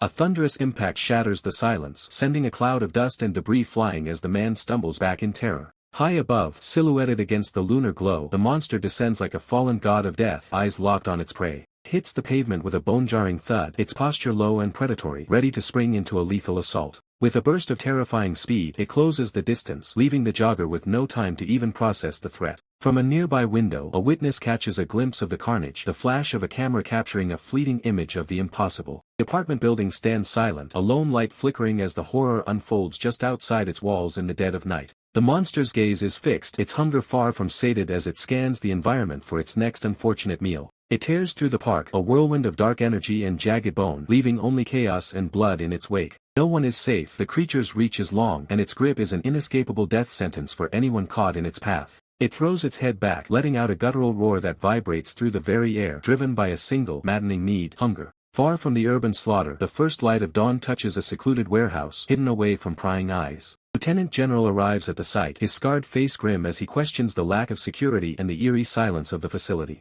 His companion, an elderly man with sharp features and red-tinted glasses, laments the lack of goods being delivered lately. Lieutenant General remains silent, his instincts telling him that something in the chain of command has gone horribly wrong. With a dismissive grunt, the old man reaches for the controls, preparing to bring the facility back to life. The heavy doors groan open, revealing a vast, hollow interior bathed in the harsh morning sun and thick with tension. Rows of advanced monitors and high-tech crates line the walls, humming with a latent, technological power that feels out of place. Suddenly, an old television set flickers to life, the static clearing to reveal a breaking news report that will change everything. The news report immediately plunges into chaos, detailing a gruesome incident late at night in a Seoul park. An unknown entity has indiscriminately slaughtered people, leaving a trail of horror in its wake. Hyunjoon's squad member A watches intently, while the lieutenant general's subordinate, holding a duffel bag, demands it from an unseen individual. A pixelated, terrified citizen screams from the screen, recounting how a monster burst from a manhole, attacking everyone in sight. Police officials, represented by a stern officer at a podium, attempt to downplay the event, attributing it to a disgruntled individual. But the eyewitnesses vehemently deny this official narrative. Another blurred citizen's face fills the screen, his voice raw with fear as he insists that was not a human. Grainy, distorted images of the monstrous attacker flash across the screen, proving the citizen's desperate claim, no, it couldn't have been a human. The horrific truth is laid bare with a pixelated image of a body split in half, the reporter's voice incredulous. What kind of alcohol do you have to drink for a person to get split in half? Hyunjoon's squad member A's eyes widen in disbelief, a single word escaping his lips, a corrupted. Lieutenant General's subordinate grimaces, acknowledging the catastrophe. Their secret work, meant to remain hidden, has been exposed. The rules are shattered. He continues, predicting the fallout. Vampires, attempting to manage the situation themselves, will emerge from the shadows. A table laden with numerous blood bags and a duffel bag emphasizes the grim reality as the Lieutenant General's subordinate warns that hunters, eager to capitalize on the chaos, will also flock to the scene. Hyunjun's squad member A lets out a sigh, a heavy sense of dread in his voice. He knows what's coming. It's going to be a shit show again soon. The scene shifts abruptly to a tranquil night in a city park, the crescent moon hanging peacefully above the buildings. A stark contrast to the unfolding news. But the peace is shattered as the corrupted stag monster, a dark, hulking beast with menacing antlers, crouches by a vending machine, its presence a sinister stain on the quiet night. Suddenly, a blur of motion. The corrupted stag monster is violently slammed against a brick wall, blood splattering from the impact. A brutal attack has begun. A close-up reveals the attacker's hand, now covered in the monster's blood, as razor-sharp claws retract, signaling the swift, decisive nature of the strike. The corrupted stag monster is pinned, its body impaled by the attacker's hand, its form grotesquely contorted against the wall. This beast is being mercilessly dispatched. Two new figures emerge from the shadows. A red-haired man in sunglasses, the mysterious adversary, casually remarks, "Geez, so noisy." Beside him, the blue-skinned, clawed assailant stands over the defeated corrupted stag monster. Mysterious adversary glares down at the scene, annoyed by the commotion. He tells his companion, "You'll wake the whole neighborhood." The peaceful park setting returns, a brief moment of calm before the storm, or perhaps a lingering echo of what was. An aerial view shows the two figures standing over the slain corrupted stag monster in the otherwise deserted park, a chilling tableau under the moonlight. Blue-skinned assailant, heedless of the mysterious adversary's warning, casually says, "Move over," then adds a "Yoo-hoo," as if playing a game. With a sudden, violent twist, the blue-skinned assailant leaps into the air, his body contorting as his formidable claws extend, ready for another brutal strike. A menacing close-up on his hand reveals the sharpened, elongated claws, dripping with an ominous aura, clearly designed for tearing flesh. His face, now fully visible, is a mask of sadistic glee. Red eyes glow with hunger, and a sharp-toothed grin spreads across his blue-tinged skin as he taunts, "Come on." He launches himself at the already battered corrupted stag monster with incredible speed, a whirlwind of blue energy and sharp claws. His claws rip into the corrupted stag monster, impaling it once more, the monster's body recoiling from the sheer force of the blow. Corrupted stag monster's face contorts in agony, its red eyes glowing with pain as the relentless assault continues. The blue-skinned assailant shows no mercy, tearing further into the corrupted stag monster, a savage display of power. A powerful, bone-shattering punch lands square on the corrupted stag monster, sending shockwaves through its already broken form. Blue-skinned assailant's face is a picture of fierce determination, his red eyes burning with a primal intensity as he prepares for the final blow. With a final, brutal flourish, the blue-skinned assailant rips through the corrupted stag monster, its body violently dismembered as a torrent of blood erupts. The corrupted stag monster lets out a final, guttural kugh as the blue-skinned assailant delivers a crushing, ground-shattering strike, silencing the beast forever. Song Hyunjun's transformed state, a skeletal titan with burning red eyes, pulses with raw power, his victory absolute. The corrupted stag monster's body, engulfed in the residual blue energy from Song Hyunjun's strike, is violently flung upwards, its life force extinguished. Blood drips from Song Hyunjun's wicked, clawed hand, a testament to the brutal efficiency of the kill. Blinding explosion of purple and pink energy erupts from Song Hyunjun, tearing through the air with devastating force. The victim's form rapidly disintegrates into glowing embers, vanishing without a trace, a consequence of Song Hyunjun's raw power. Shifting scenes, Hyunjun's squad member B protests to Song Hyunjun, confident he could have handled the situation alone. Song Hyunjun, however, sternly reminds him, "This isn't a game, don't let your guard down." A voice from off-panel remarks, "Usually in comics, this is exactly where they get away."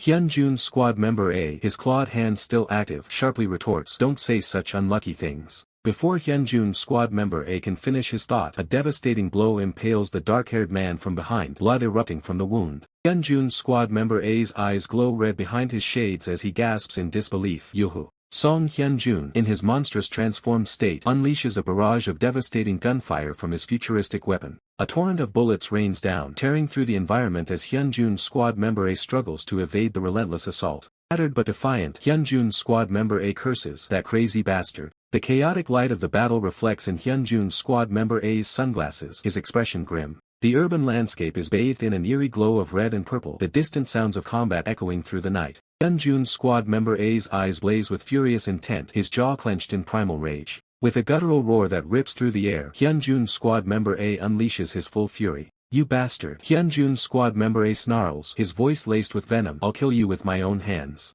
Dark-haired man lies motionless on the ground, a silent testament to the assailant's deadly power, as a shadowy figure looms nearby. Song Hyun-jun, in his monstrous form, stands triumphantly over the fallen victim, an aura of overwhelming power radiating from him. The aftermath of the brutal encounter paints a grim picture, bodies strewn across the urban battlefield under the city's neon glow. Shifting to a calmer scene, Jin So-mi greets Song Hyun-jun warmly from behind a cafe counter, calling out, "Segun, you're here." Jin So-mi notices a sleek new motorcycle outside. "That's a bike I haven't seen before. Did you get a new one?" she asks. Song Hyun-jun simply replies, "Yes." Song Hyun-jun, now sporting green hair and a sharp jacket, comments, "Luckily, I found a dealer willing to do business with a minor." Jin So-mi replies, "Is that so? No wonder your clothes look cool too." Jin So-mi observes Song Hyun-jun, remarking, "You've really become like a hunter." Song Hyun-jun then asks Jin So-mi, "Where's Sylvester?" She responds, "He's sleeping upstairs." Upstairs, a hand clutches a pistol, raised and ready, as if startled awake.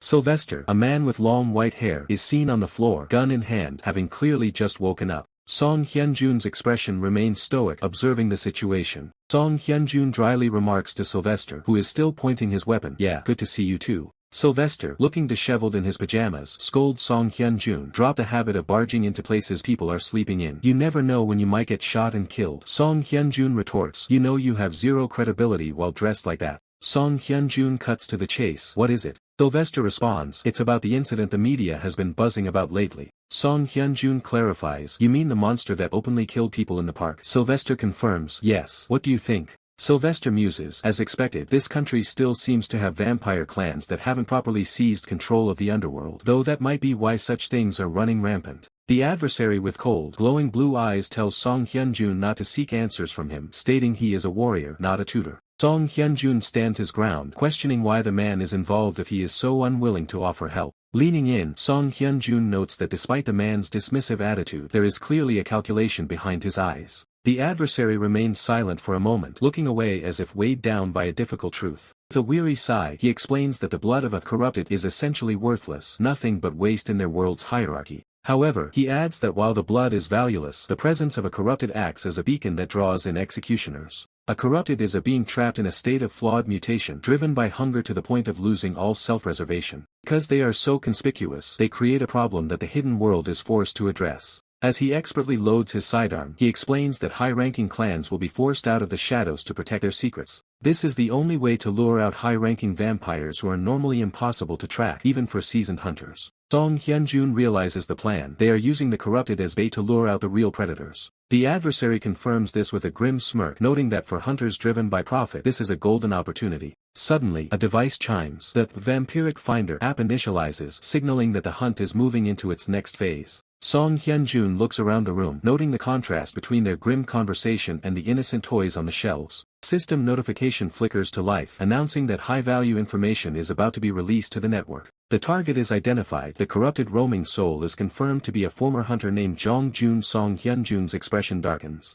The adversary narrows his eyes, sensing that this business is about to become personal and messy. Meanwhile, a vehicle speeds down the highway under the afternoon sun, heading toward a clandestine meeting. Behind the wheel, the lieutenant general muses that the reality of the situation will be quite cruel for the boy. Night falls over the docks. A group of men in dark suits wait by a shipping container for a high-stakes transaction. A heavy bag of cash is tossed onto the concrete, spilling stacks of bills. The price for the cargo has been paid in full. Kenneth Yang, a weapon merchant, kneels to inspect the currency. He is indifferent to his customers as long as their money is good. With a nonchalant shrug, Kenneth Yang confirms the amount is correct and proceeds with the deal. He steps to the back of the truck and throws open the doors, revealing the hardware he has smuggled into the country. Racks of military-grade assault rifles line the interior, forming an arsenal meant for a small war. Below the rifles, rows of tactical knives and high-caliber handguns are arranged with surgical precision. A massive crate of specialized ammunition sits at the back. Every piece of equipment is designed for maximum lethality. The buyers, their eyes glowing a predatory red, are impressed by the quality of weapons acquired within Korea. Kenneth Yang closes the door, advising them not to start a slaughter in broad daylight as it would hurt future business. One of the vampires looks at him with contempt, viewing human concerns as beneath notice. Without warning, the vampire presses a rifle barrel against Kenneth Yang's head as the threat of violence erupts. The vampire sneers, calling him a fool and asking why they would buy weapons if not to use them for killing. Despite the threat, Kenneth Yang remains calm, warning that any unnecessary action would be a fatal mistake. He reminds them that if they cross a capable weapon merchant, their new hardware will become useless scrap metal before they can pull the trigger. With a chilling smirk, Song Hyun-jun challenges the men, questioning if their so-called weapon brothers truly possess any long-term vision. A lieutenant general's subordinate, rifle pressed against Song Hyun-jun's back, demands to know why he remains so relaxed, reminding him the weapon is loaded and ready. Lieutenant general's subordinate's anger boils over, verbally lashing out at Song Hyun-jun with crude insults, unaware of the calm before the storm. With fangs bared and eyes glowing red, the lieutenant general's subordinate threatens to put a ventilation hole in Song Hyun-jun's head, questioning where he'd get future bullets then. In a blink, Song Hyun-jun effortlessly disarms the lieutenant general's subordinate, the rifle now casually held in his own hand, as the aggressor tries to play it off as a little joke. The lieutenant general's subordinate acknowledges Song Hyun-jun's superior skill, admitting that a competent weapon merchant truly stands apart. He marvels at Song Hyun-jun's unwavering composure, even with a gun pointed directly at his back, a testament to his dangerous expertise. Song Hyun-jun leans against his truck, a challenging glint in his eyes, suggesting they should be more amazed by a human who actively deals with vampires. He reminds them that pointing a weapon at a merchant is a very unpleasant thing to do, a clear warning delivered with an unsettling calm. Pondering the situation, Song Hyun-jun strokes his chin, clearly formulating a consequence for their earlier aggression. He raises his hand, forming a casual finger gun, a subtle flick of energy emphasizing his next point. The confident gesture, Song Hyun-jun declares that from now on he'll be charging an extra 10% for their services, a new tax for their lack of etiquette. The lieutenant general's subordinate's eyes glow with surprise and annoyance, questioning the audacity of an extra charge for their next encounter. Song Hyun-jun bursts into hearty laughter, the tension momentarily broken as even the lieutenant general's subordinate manages a forced chuckle. The lieutenant general's subordinate, alongside the lieutenant general, reluctantly agrees to remember the new terms, their faces betraying a mix of frustration and grudging respect. Song Hyun-jun watches them depart, a solitary figure standing by his truck, the recent confrontation now a closed chapter. He lets out a sigh of relief, reflecting on the children of Hecate and their rumored ugliness, clearly referring to the rude and dangerous individuals he just dealt with. Wiping sweat from his brow, Song Hyun-jun admits it was a close call, confirming the rumors of their ill manners and the inherent danger they posed. Scene shifts to a car speeding down a nocturnal road as the narrator speculates on how hunting Jikyo lineage vampires might have corrupted them, or perhaps it's a side effect of the psychedelic moon. The car continues to accelerate, the narrator then revealing a crucial detail: there's a bounty on the corrupted creature they're discussing. Hands grip the steering wheel with fierce determination as the narrator explains that while the corrupted might not seem worth much, the current bounty signifies its importance for their very survival. The lieutenant general looks up, a grim expression on his face, as the narrator reveals the staggering bounty, a whopping 100 million won. He reflects on the absurdity, finding it crazy that vampires themselves would offer a bounty to vampire hunters. The lieutenant general's stern gaze intensifies as the narrator announces a new, critical piece of information has just been received. A horrifying image flashes, a bloodied, lifeless face, eyes wide with terror, hinting at the gruesome nature of the news. The scene reveals a massacre at the southern end of Yanghwa Bridge, near Hangang Park, with two blood-soaked bodies sprawled beside a wrecked police car. The monstrous corrupted stag monster, skeletal and dripping with blood, is unveiled as the perpetrator, its glowing red eyes a harbinger of chaos. The narrator reminds the audience that the decision to act is theirs. The corrupted stag monster's feral face is shown in a terrifying close-up, its drooling maw and glowing red eyes confirming it is truly out of control. From a vantage point on the bridge, two figures, including the lieutenant general, observe the raging monster below, questioning if anyone can truly handle such a threat. The mysterious adversary, a formidable figure, stands over a kneeling man, warning against underestimating the damn police of some trashy country, even in a remote corner of the world. The corrupted stag monster is violently slammed to the ground, blood splattering, indicating a powerful counterattack has been unleashed. The mysterious adversary, running a hand through his hair, smirks with satisfaction, uttering a dismissive "missed me," hinting at his involvement or amusement in the ongoing chaos. The adversary's smirk is the only warning before the atmosphere ruptures. A flurry of unseen strikes shreds the stag monster, painting the pavement in a visceral spray of crimson.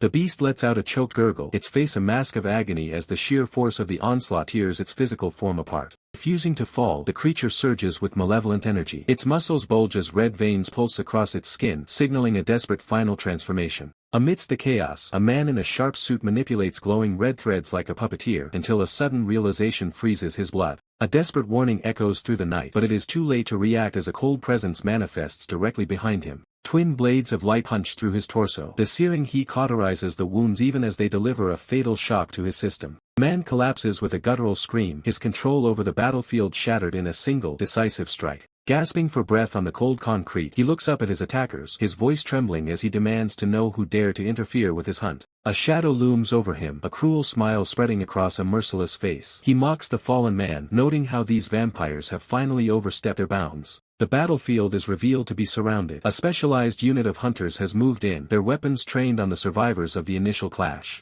scarred soldier steps forward, his rifle resting casually on his shoulder. He boasts about killing 2 birds with 1 stone, a vampire and a beast in a single night. The wounded vampire spits out a curse, calling them greedy maniacs for their disregard for the balance of power. The soldier lets out a sharp, mocking laugh, retorting that their greed is far better than a vampire's mindless craving for blood. His grin widens as he questions if there is truly any difference between them in this world of monsters. Without another word, he pulls the trigger. The muzzle flash illuminates the dark street as a hail of lead is unleashed. The vampire reacts with supernatural speed, his body dissolving into a swarm of shadows to evade the lethal spray of bullets. He lunges through the gunfire, a streak of darkness aiming directly for the hunter's throat, driven by pure instinct. The soldier barely manages to bring up his weapon to block the force of the charge, nearly knocking him off his feet. 2 engage in a high-speed blur of motion, the vampire's claws clashing against reinforced combat gear. Every strike is a lethal gamble as they fight for every inch of ground, the air whistling with the speed of their exchanges. The hunter sneers at the creature's efforts, taunting it for underestimating the resilience and lethality of human hunters. He finds an opening and delivers a brutal kick that sends the vampire reeling back, coughing up dark ichor. Seeing the advantage, the rest of the squad raises their weapons, ready to end the struggle. A synchronized volley of gunfire erupts, a wall of lead tearing into the vampire from all sides, leaving no room for escape. Vampire's body is riddled with holes, his regenerative powers unable to keep up with the volume of silver-tip trauma. The soldier looks on with cold satisfaction, his eyes glowing with an eerie light that hints at his own awakened abilities. The squad begins the harvest, laughing as they secure high-quality blood bags from the corpse, celebrating a successful night. While the rest of the crew revels in the hall, the leader remains focused, warning everyone to handle the blood of the creature with extreme care to avoid corruption. Suddenly, the leader pauses, his sharp senses picking up a faint disturbance in the cold night air that the others have missed. One of the hunters shouts out, urging the team to finish up and leave before things get complicated. A squad member looks back with a greedy glint in his eyes, questioning why they aren't claiming the bounty right now. Leader looks down at the fallen creature, explaining with cold logic that the beast is far more valuable as prime bait than a simple trophy. He scoffs at the idea of settling for a small reward when letting this monster loose could draw out an entire nest for a much larger payday. Demanding the tracking device, the leader prepares to set his plan into motion, his movements precise and professional. The corrupted stag monster lies broken on the pavement, a grotesque fusion of nature and nightmare, unaware of the role it's about to play. The heavy footfall, the leader approaches the beast, the shadows stretching long across the concrete as he prepares the implant. A sinister grin spreads across the leader's face as his eyes flare with an ethereal blue light, his predatory nature surfacing. He plunges the transmitter deep into the monster's flesh, the device hums as it syncs with its new host. The monster erupts in a pained shriek, its body convulsing as the foreign object takes hold within its system. The leader watches with satisfaction, noting that the creature is still lively enough to lead them straight to the prize. The beast scrambles to its feet and bolts into the darkness, leaving a trail of energy in its wake. The leader lets out a commanding shout, rallying his men to move out and begin the hunt in earnest. The squad falls in behind him, their eyes all glowing with the same haunting blue radiance, marking them as awakened hunters ready for blood. Their convoy of SUVs roars down the bridge, the city lights blurring into streaks of gold as they chase the signal. Inside the lead car, the leader's expression suddenly shifts from confidence to confusion as he spots something blocking the path ahead. A massive industrial truck sits horizontally across the road, creating a perfect, inescapable bottleneck in the middle of the bridge. The side panel of the truck slides open with a mechanical hiss, revealing the dark silhouettes of armed men waiting in the shadows. A line of elite combatants steps out, their presence radiating a cold, lethal intent that halts the convoy in its tracks. Panic flares in the leader's eyes as he realizes they've driven straight into a slaughter zone, screaming for the driver to turn the car around. But it's too late. An enemy soldier with a piercing red eye levels an RPG, locking onto the lead vehicle with mechanical precision. Rocket streaks through the air, a trail of white smoke marking the beginning of the end for the squad's night. A massive explosion rocks the bridge, turning the lead SUV into a mangled ball of fire and twisted metal. From the smoke, more attackers emerge, their red eyes glowing as they draw their weapons to finish the job. Bridge is transformed into a chaotic graveyard of burning wrecks, the secondary explosions illuminating the carnage. The leader crawls from the wreckage, blood trickling down his face as he curses the turn of fate that led them into this trap. The air is filled with the deafening roar of automatic gunfire as the ambushers open fire, shredding what remains of the squad in a merciless crossfire. Smoke and blood choke the survivors as the carnage settles into a grim silence, leaving only the sound of desperate gasps and the crackle of flames. Slumped against a bullet-riddled vehicle, one of the survivors looks up in a daze, unable to comprehend the overwhelming force that just decimated his unit. A shadow looms over him. The attackers aren't just soldiers, they are predators, and they recognize him as nothing more than a lackey for their enemy. A blonde vampire commander steps forward, casually sipping from a blood pouch as if he's on a stroll rather than a battlefield. He notes with a smirk that his prey has fled quite a distance.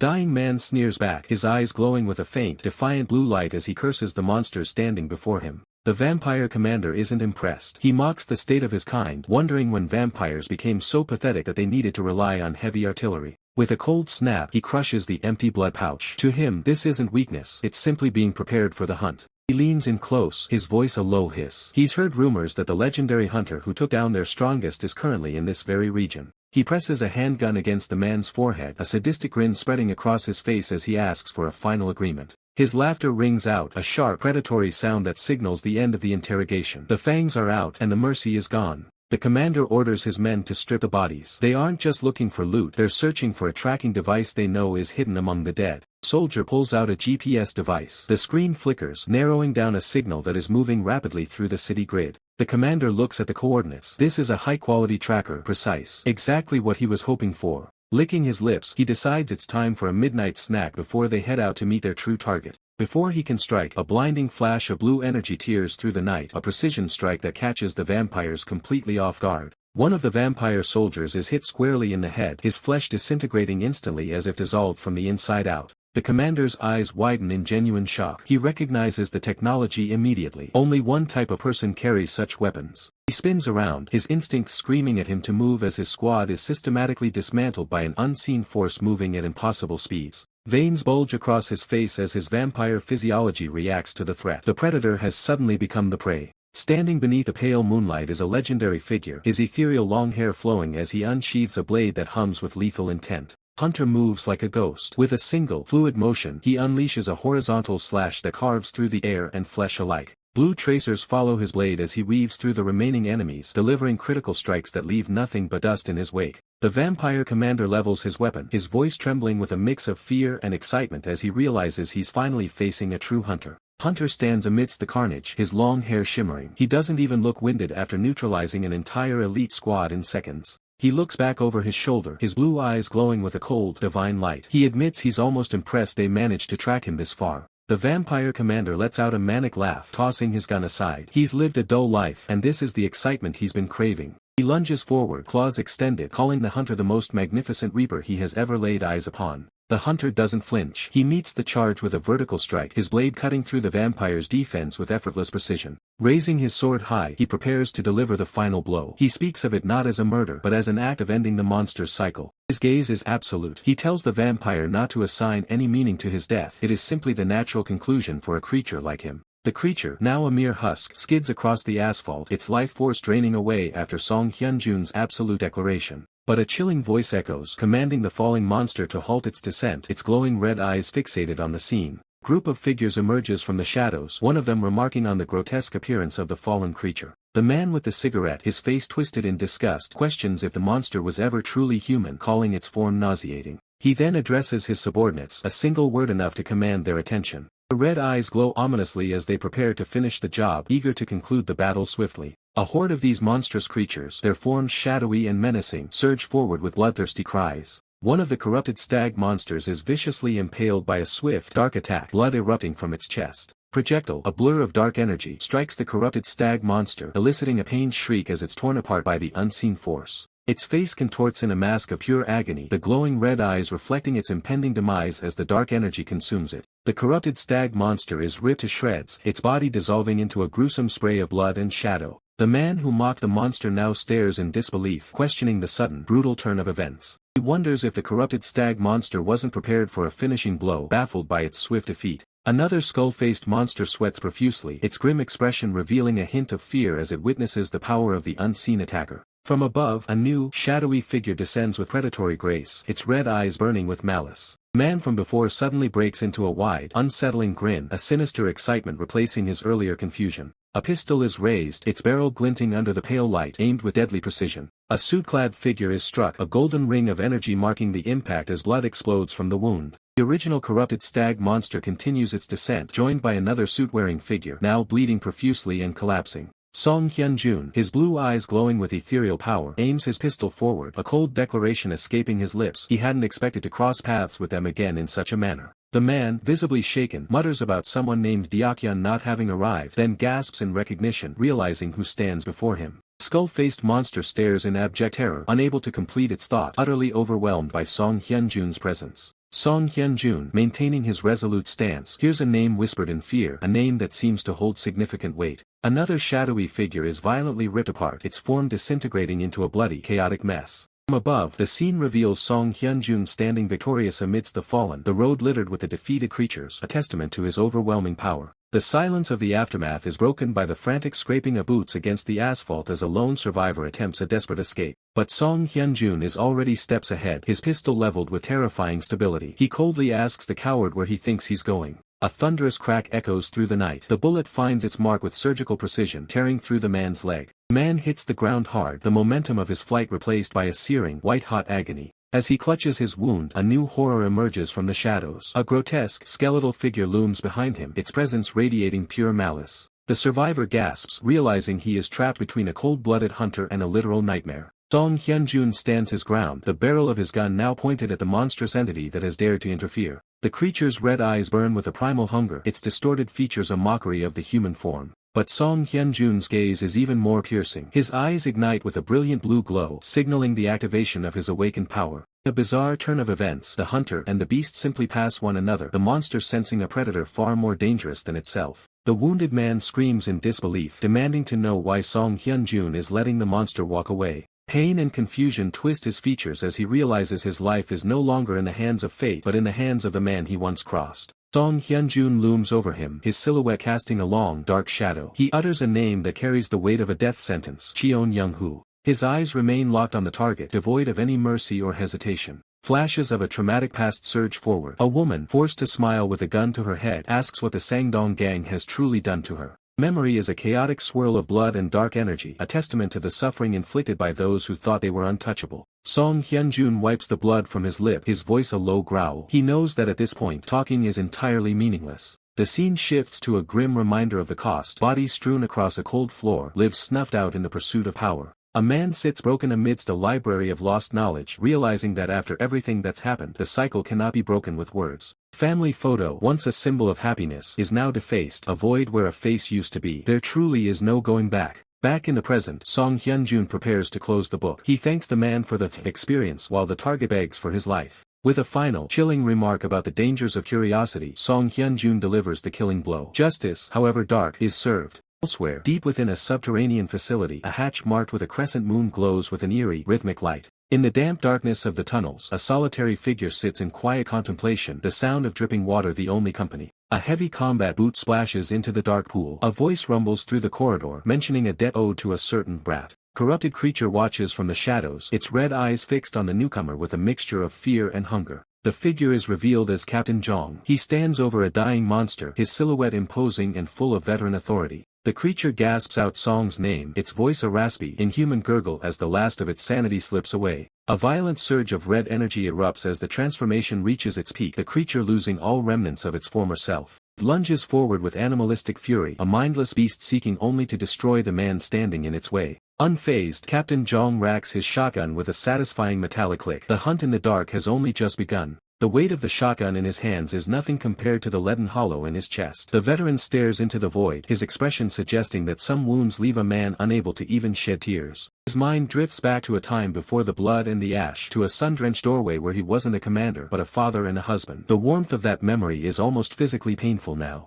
He can still feel the phantom weight of his son jumping onto his back, the boy's laughter ringing out as he recalls the innocent questions about when his father would be coming home. With a gentle smile, the veteran had once promised an early return, a simple family dinner to celebrate the mundane peace they fought so hard to protect. Boy's face lit up with pure, toothy joy. It was a promise of a future that felt certain, a moment of light before the world turned pitch black. But the light was extinguished in an instant. The warmth of the sun was replaced by the searing heat of a hellish inferno, and the laughter was silenced by the choking smell of soot and death. In the wreckage of his life, the veteran found only shadows. His family, once his entire world, lay broken amidst the embers of their home. The agony that followed wasn't just physical. It was a primal, soul-shattering scream that tore through him as he realized that the man who left for work that morning would never truly return. Emergency lights strobed against the rising smoke, but for him, the world had already ended. There were no survivors in the ruins of his heart. He cradled their remains as the fire consumed the last of his humanity. The tears he wept then were the last he would ever have, replaced by a cold, burning thirst for retribution. Back in the present, a different kind of monster cowers before him. A skeletal, red-eyed vampire, a twisted mockery of the living, trembles in the darkness of the alley. The creature's clawed hands scrape against the concrete, its breath a ragged, wet wheeze. It knows the man standing over it isn't just a hunter, he is an executioner. The veteran looms over the beast, his shotgun leveled with terrifying precision. He stares down the creature, demanding it show any remaining spark of the malice that earned it this fate. The vampire looks up, its red eyes wide with a pathetic, lingering trace of recognition. It isn't just a monster, it's a ghost from a life he tried to bury. Man's own eyes glow with an eerie blue light as he stares down. He sees the hesitation in the creature, a lingering attachment to a humanity that no longer exists. He sighs, a sound of profound exhaustion. He feels a sense of failure as the creature stammers out a broken name, a student turned into a nightmare. The barrel of the shotgun presses against the creature's skull as the man's patience finally snaps, his face hardening into a mask of finality. Shadows deepen around his face as he accepts the situation. There is no path back to the light, no way to undo the transformation of the boy he once knew. A final click echoes in the narrow space. The mercy he offers is a cold, metallic end, delivered with the steady hand of a man who has nothing left to lose. As the sun begins to set, painting the sky in hues of bruised purple and orange, the sirens of the city wail in the distance, a mourning song for another soul lost to the night. The veteran sits slumped against a battered car, his strength spent. The hunt is over, but the victory tastes like ash. He is a ghost sitting among the living. Two companions approach, their footsteps heavy on the pavement. They look down at the veteran, questioning if the deed is truly done. The blonde-haired man beside them asks about the bounty, his voice devoid of the emotional weight that hangs over the scene. To some, this is just business. Veteran doesn't look up. His eyes are closed, his face a mask of weary acceptance. He speaks of an inheritance, a legacy of loss that binds them all together. The younger man produces a syringe filled with a swirling, iridescent fluid. It is a dangerous catalyst, a power that neither of them has family left to claim. As the young man prepares to take the dose without hesitation, the blonde man warns him not to overstep. In this world, power always comes with a price that the soul can rarely afford. Weight of that price hangs heavy as the moon rises, a silent witness to the unfolding madness. On this moonlit night, every soul is pushed to the brink, forced to find their own twisted way of maintaining sanity while the world burns. The horizon bleeds deep orange, but the flashing sirens below tell a different story. With this latest incident, the veil is finally being torn away, and the predatory nature of vampires is about to be exposed to a terrified world. High above the chaos, a dark omen perches on a gnarled branch. Song Hyunjun stands amidst the shadows, warned by those who know the truth. Never underestimate a vampire, for their reach is longer than any human can imagine. The crow's eyes glow with a malevolent red light, reflecting an ancient power. Blinding and silencing the human cattle is nothing more than child's play for the children of Tetra Anax, the masters of the night. With a sudden flutter of wings, the messenger takes flight, leaving Song Hyunjun to contemplate the brewing storm. The game has changed, and the hunters are quickly becoming the hunted. The bird soars over the urban sprawl, carrying the scent of blood and secrets back to its master. The infrastructure of human society is merely a playground for those who dwell in the dark. In a secluded penthouse, a man swirls a glass of crimson wine, his movements graceful and predatory. Wilhelm approaches with a bow, reporting that the cleanup from the recent slaughter is nearly complete. Wilhelm's eyes shimmer with an unnatural hue as he voices his concern. They've gagged the media as instructed, but the scale of the incident was massive. He wonders if they can truly keep the lid on this forever. Master takes a slow, deliberate sip, his expression unreadable. He dismisses the worry with cold finality. In their world, what must be done will be done, regardless of the cost to human perception. Looking out over the glowing city, they know their position is secure for now. Tetra Anax is not a lord who takes kindly to public messes, but as long as the blood flows and the secrets hold, the status quo remains. Wilhelm pours more wine, his voice dropping to a whisper. It's bad enough that Song Hyunjun lost his family just by catching the wrong eye, but to see a former elite hunter now being hunted with a bounty on his head is a special kind of irony. Wine flows like blood into the glass. The master agrees, a faint, cruel smile playing on his lips. Cruelty is the currency of their kind, and Song Hyunjun is about to learn just how bankrupt he truly is. The master's eyes lock onto Wilhelm, glowing with piercing intensity. This isn't just business. This is the way of Tetra Anax. Absolute control or absolute destruction. A vision of the vampire lord himself manifests, a true monster who controls humans like puppets through telepathy and possesses the terrifying power of foresight. Tetra Anax is the shadow cast over history. For thousands of years, their kind has thrived within the cracks of human society. This longevity isn't luck, it is the direct result of the Lord's protection and his ruthless management of their species. Wilhelm bows his head in somber realization. The truth is bitter but undeniable. They are all just cogs in a machine designed to keep the darkness fed and the light at bay. The master raises his glass in a mock toast to their survival. It is far better to pretend to be obedient and live in luxury than to defy the Lord and end up as a footnote in a forgotten history. He notes that if they hadn't played their parts perfectly, they might have ended up like the Jikyo clan, wiped from existence for the crime of hubris. The Lord does not tolerate rivals. Master bursts into a chilling laugh, the sound echoing through the cold, modern room. Wilhelm can only watch, unsettled by the sheer lack of empathy in his superior's voice. The laughter dies down, replaced by a gaze as sharp as a scalpel. He warns Wilhelm to abandon baseless optimism. In this game, hope is a weakness that gets you killed. They look down at the sprawling metropolis, a sea of lights hiding millions of victims. This contradictory peace they've maintained is fragile, and both know it cannot last forever. Meanwhile, far from the luxury of the city, the winter wind howls across a desolate dock. Snow falls silently over the shipping containers, masking the approach of a different kind of predator. A man huddles in a thick parka, his teeth chattering uncontrollably. The cold is biting, a physical weight that threatens to freeze the very blood in his veins. He mutters to himself, questioning why it has to be this cold by the sea. This wasn't part of the deal, and his patience is wearing as thin as the ice on the pier. Curses the moonlit night, joking bitterly that he'll die from exposure before any vampire even gets a chance to suck his blood. Little does he know, he's already being watched. He approaches a massive, dimly lit warehouse. The heavy doors are slightly ajar, a beckoning maw that promises either warmth or a quick death. Inside, the sound of a slide racking echoes through the rafters. A handgun is checked and loaded with professional efficiency. Someone is prepared for a fight. Man in the parka slips inside, hiding behind a steel pillar. In the distance, a tall, imposing figure stands by a desk, the lieutenant general, seemingly waiting for a delivery.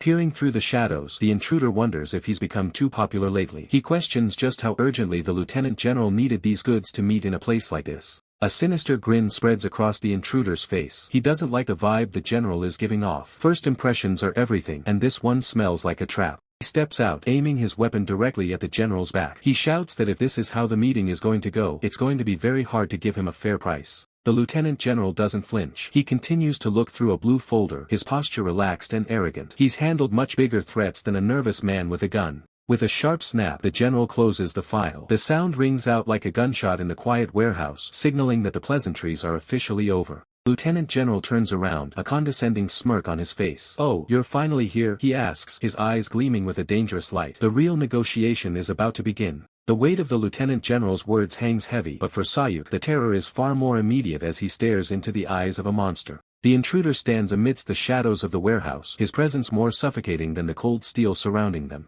Sayuk fumbles for his sidearm, but the man is already steps ahead, a combat knife appearing in his hand like a dark omen. The standoff is entirely one-sided. The intruder mocks the weapons and gear Sayuk's men have already lost in the skirmish. With eyes glowing a predatory green, he demands compensation for his losses, his voice dripping with lethal intent. Sayuk tries to claim it's all a misunderstanding, but the man lunges, seizing the gun barrel with a vice-like grip. He towers over the trembling man, musing that human history has always been defined by such petty hostilities. The blade grazes Sayuk's face, a cold reminder that one more misunderstanding won't make a difference to a dead man. He shoves the steel into Sayuk's mouth, a brutal command for silence that leaves no room for negotiation. Sayuk's hand trembles against the gun, his strength failing against the overwhelming aura of the man before him. The intruder continues his philosophical taunts, treating the life of an arms dealer like a discarded footnote. The knife bites into the corner of Sayuk's lips, the metallic scent of blood filling the air as the pressure increases. With a chilling smile, the man tells him to shut his mouth, ending the verbal sparring with a physical threat.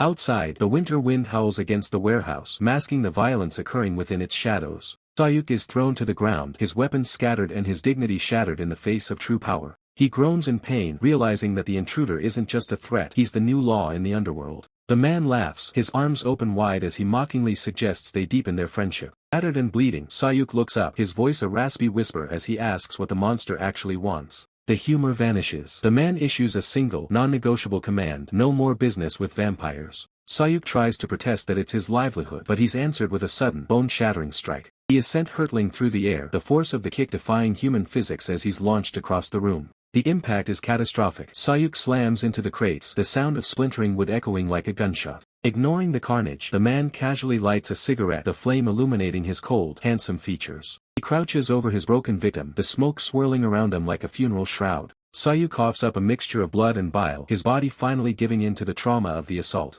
The man takes a long drag, remarking that the taste of a lucky strike is truly something special. Even in his broken state, Sayuk manages a defiant smirk, claiming he prefers mild sevens over the man's choice. A flicker of green light returns to the man's eyes, a difference of opinion, a dangerous thing to have. He stands up, looking over the warehouse. His companions were roughed up, and now he needs to replenish his ranks. He looks down at the bleeding hunter one last time, asking if he knows where to find any good hunters left in this city. The man leans in, a chilling smirk playing on his lips as he toys with a lit cigarette. He makes a simple request: introduce him to the person he is looking for. The beaten man recoils in terror, his voice cracking as he asks if the other has lost his mind. He knows the danger he is in and the thought of compliance seems like madness. Mockingly hurt expression crosses the man's face. He claims to be a man of culture who follows public etiquette to the letter. However, his actions tell a far more sadistic story. He presses the burning end of his cigarette into the man's neck, ignoring the agonizing scream that follows. He speaks with a terrifying lack of empathy, suggesting that a little burn is something any struggling student would have. He tells the man to stop making a fuss and just endure it. Leaning down until their faces are inches apart, he repeats his demand. All the man needs to do is reveal the location and he'll take care of the rest.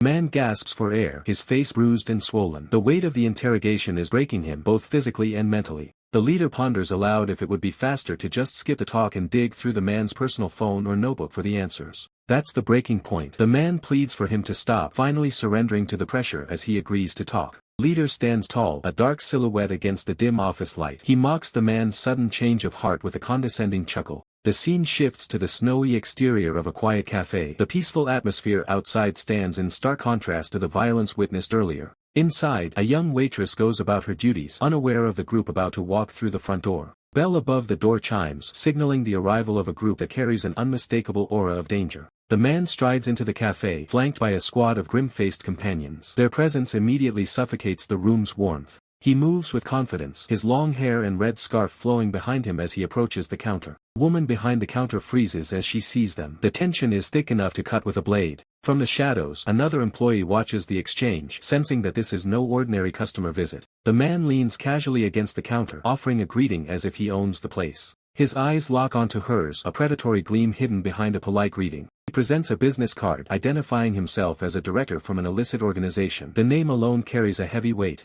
The woman takes the card, her expression hardening. She asks what business brings a man of his reputation to her shop. He claims he's just there for a cup of coffee, but his men remain seated and vigilant, their eyes scanning the room for any sign of trouble. He asks if it was obvious that he was looking for someone, his gaze drifting toward a specific figure in the corner. He turns his attention to the young man sitting alone, questioning if he is indeed a hunter. The man in the hoodie doesn't even look up. He points out that barging in with weapons hidden under coats in broad daylight is bad for business. The squad tenses, their hands moving toward their concealed weapons at the slightest hint of disrespect. The leader raises a hand, signaling his men to stand down. He's not here for a brawl, at least not yet. He muses about the lack of manners, his tone light but laced with a lethal edge. His eyes glow with a strange intensity as he laments the lack of good people left in the world lately. He pulls out a chair, offering a seat to the young man. He promises that someone of his caliber would be treated very well by his organization. The man in the hoodie lets out a bored yawn. He asks if this sudden offer is about partnering up. The young man asks bluntly if he's being invited to join a gang. The intruder simply smiles, calling it a job offer instead.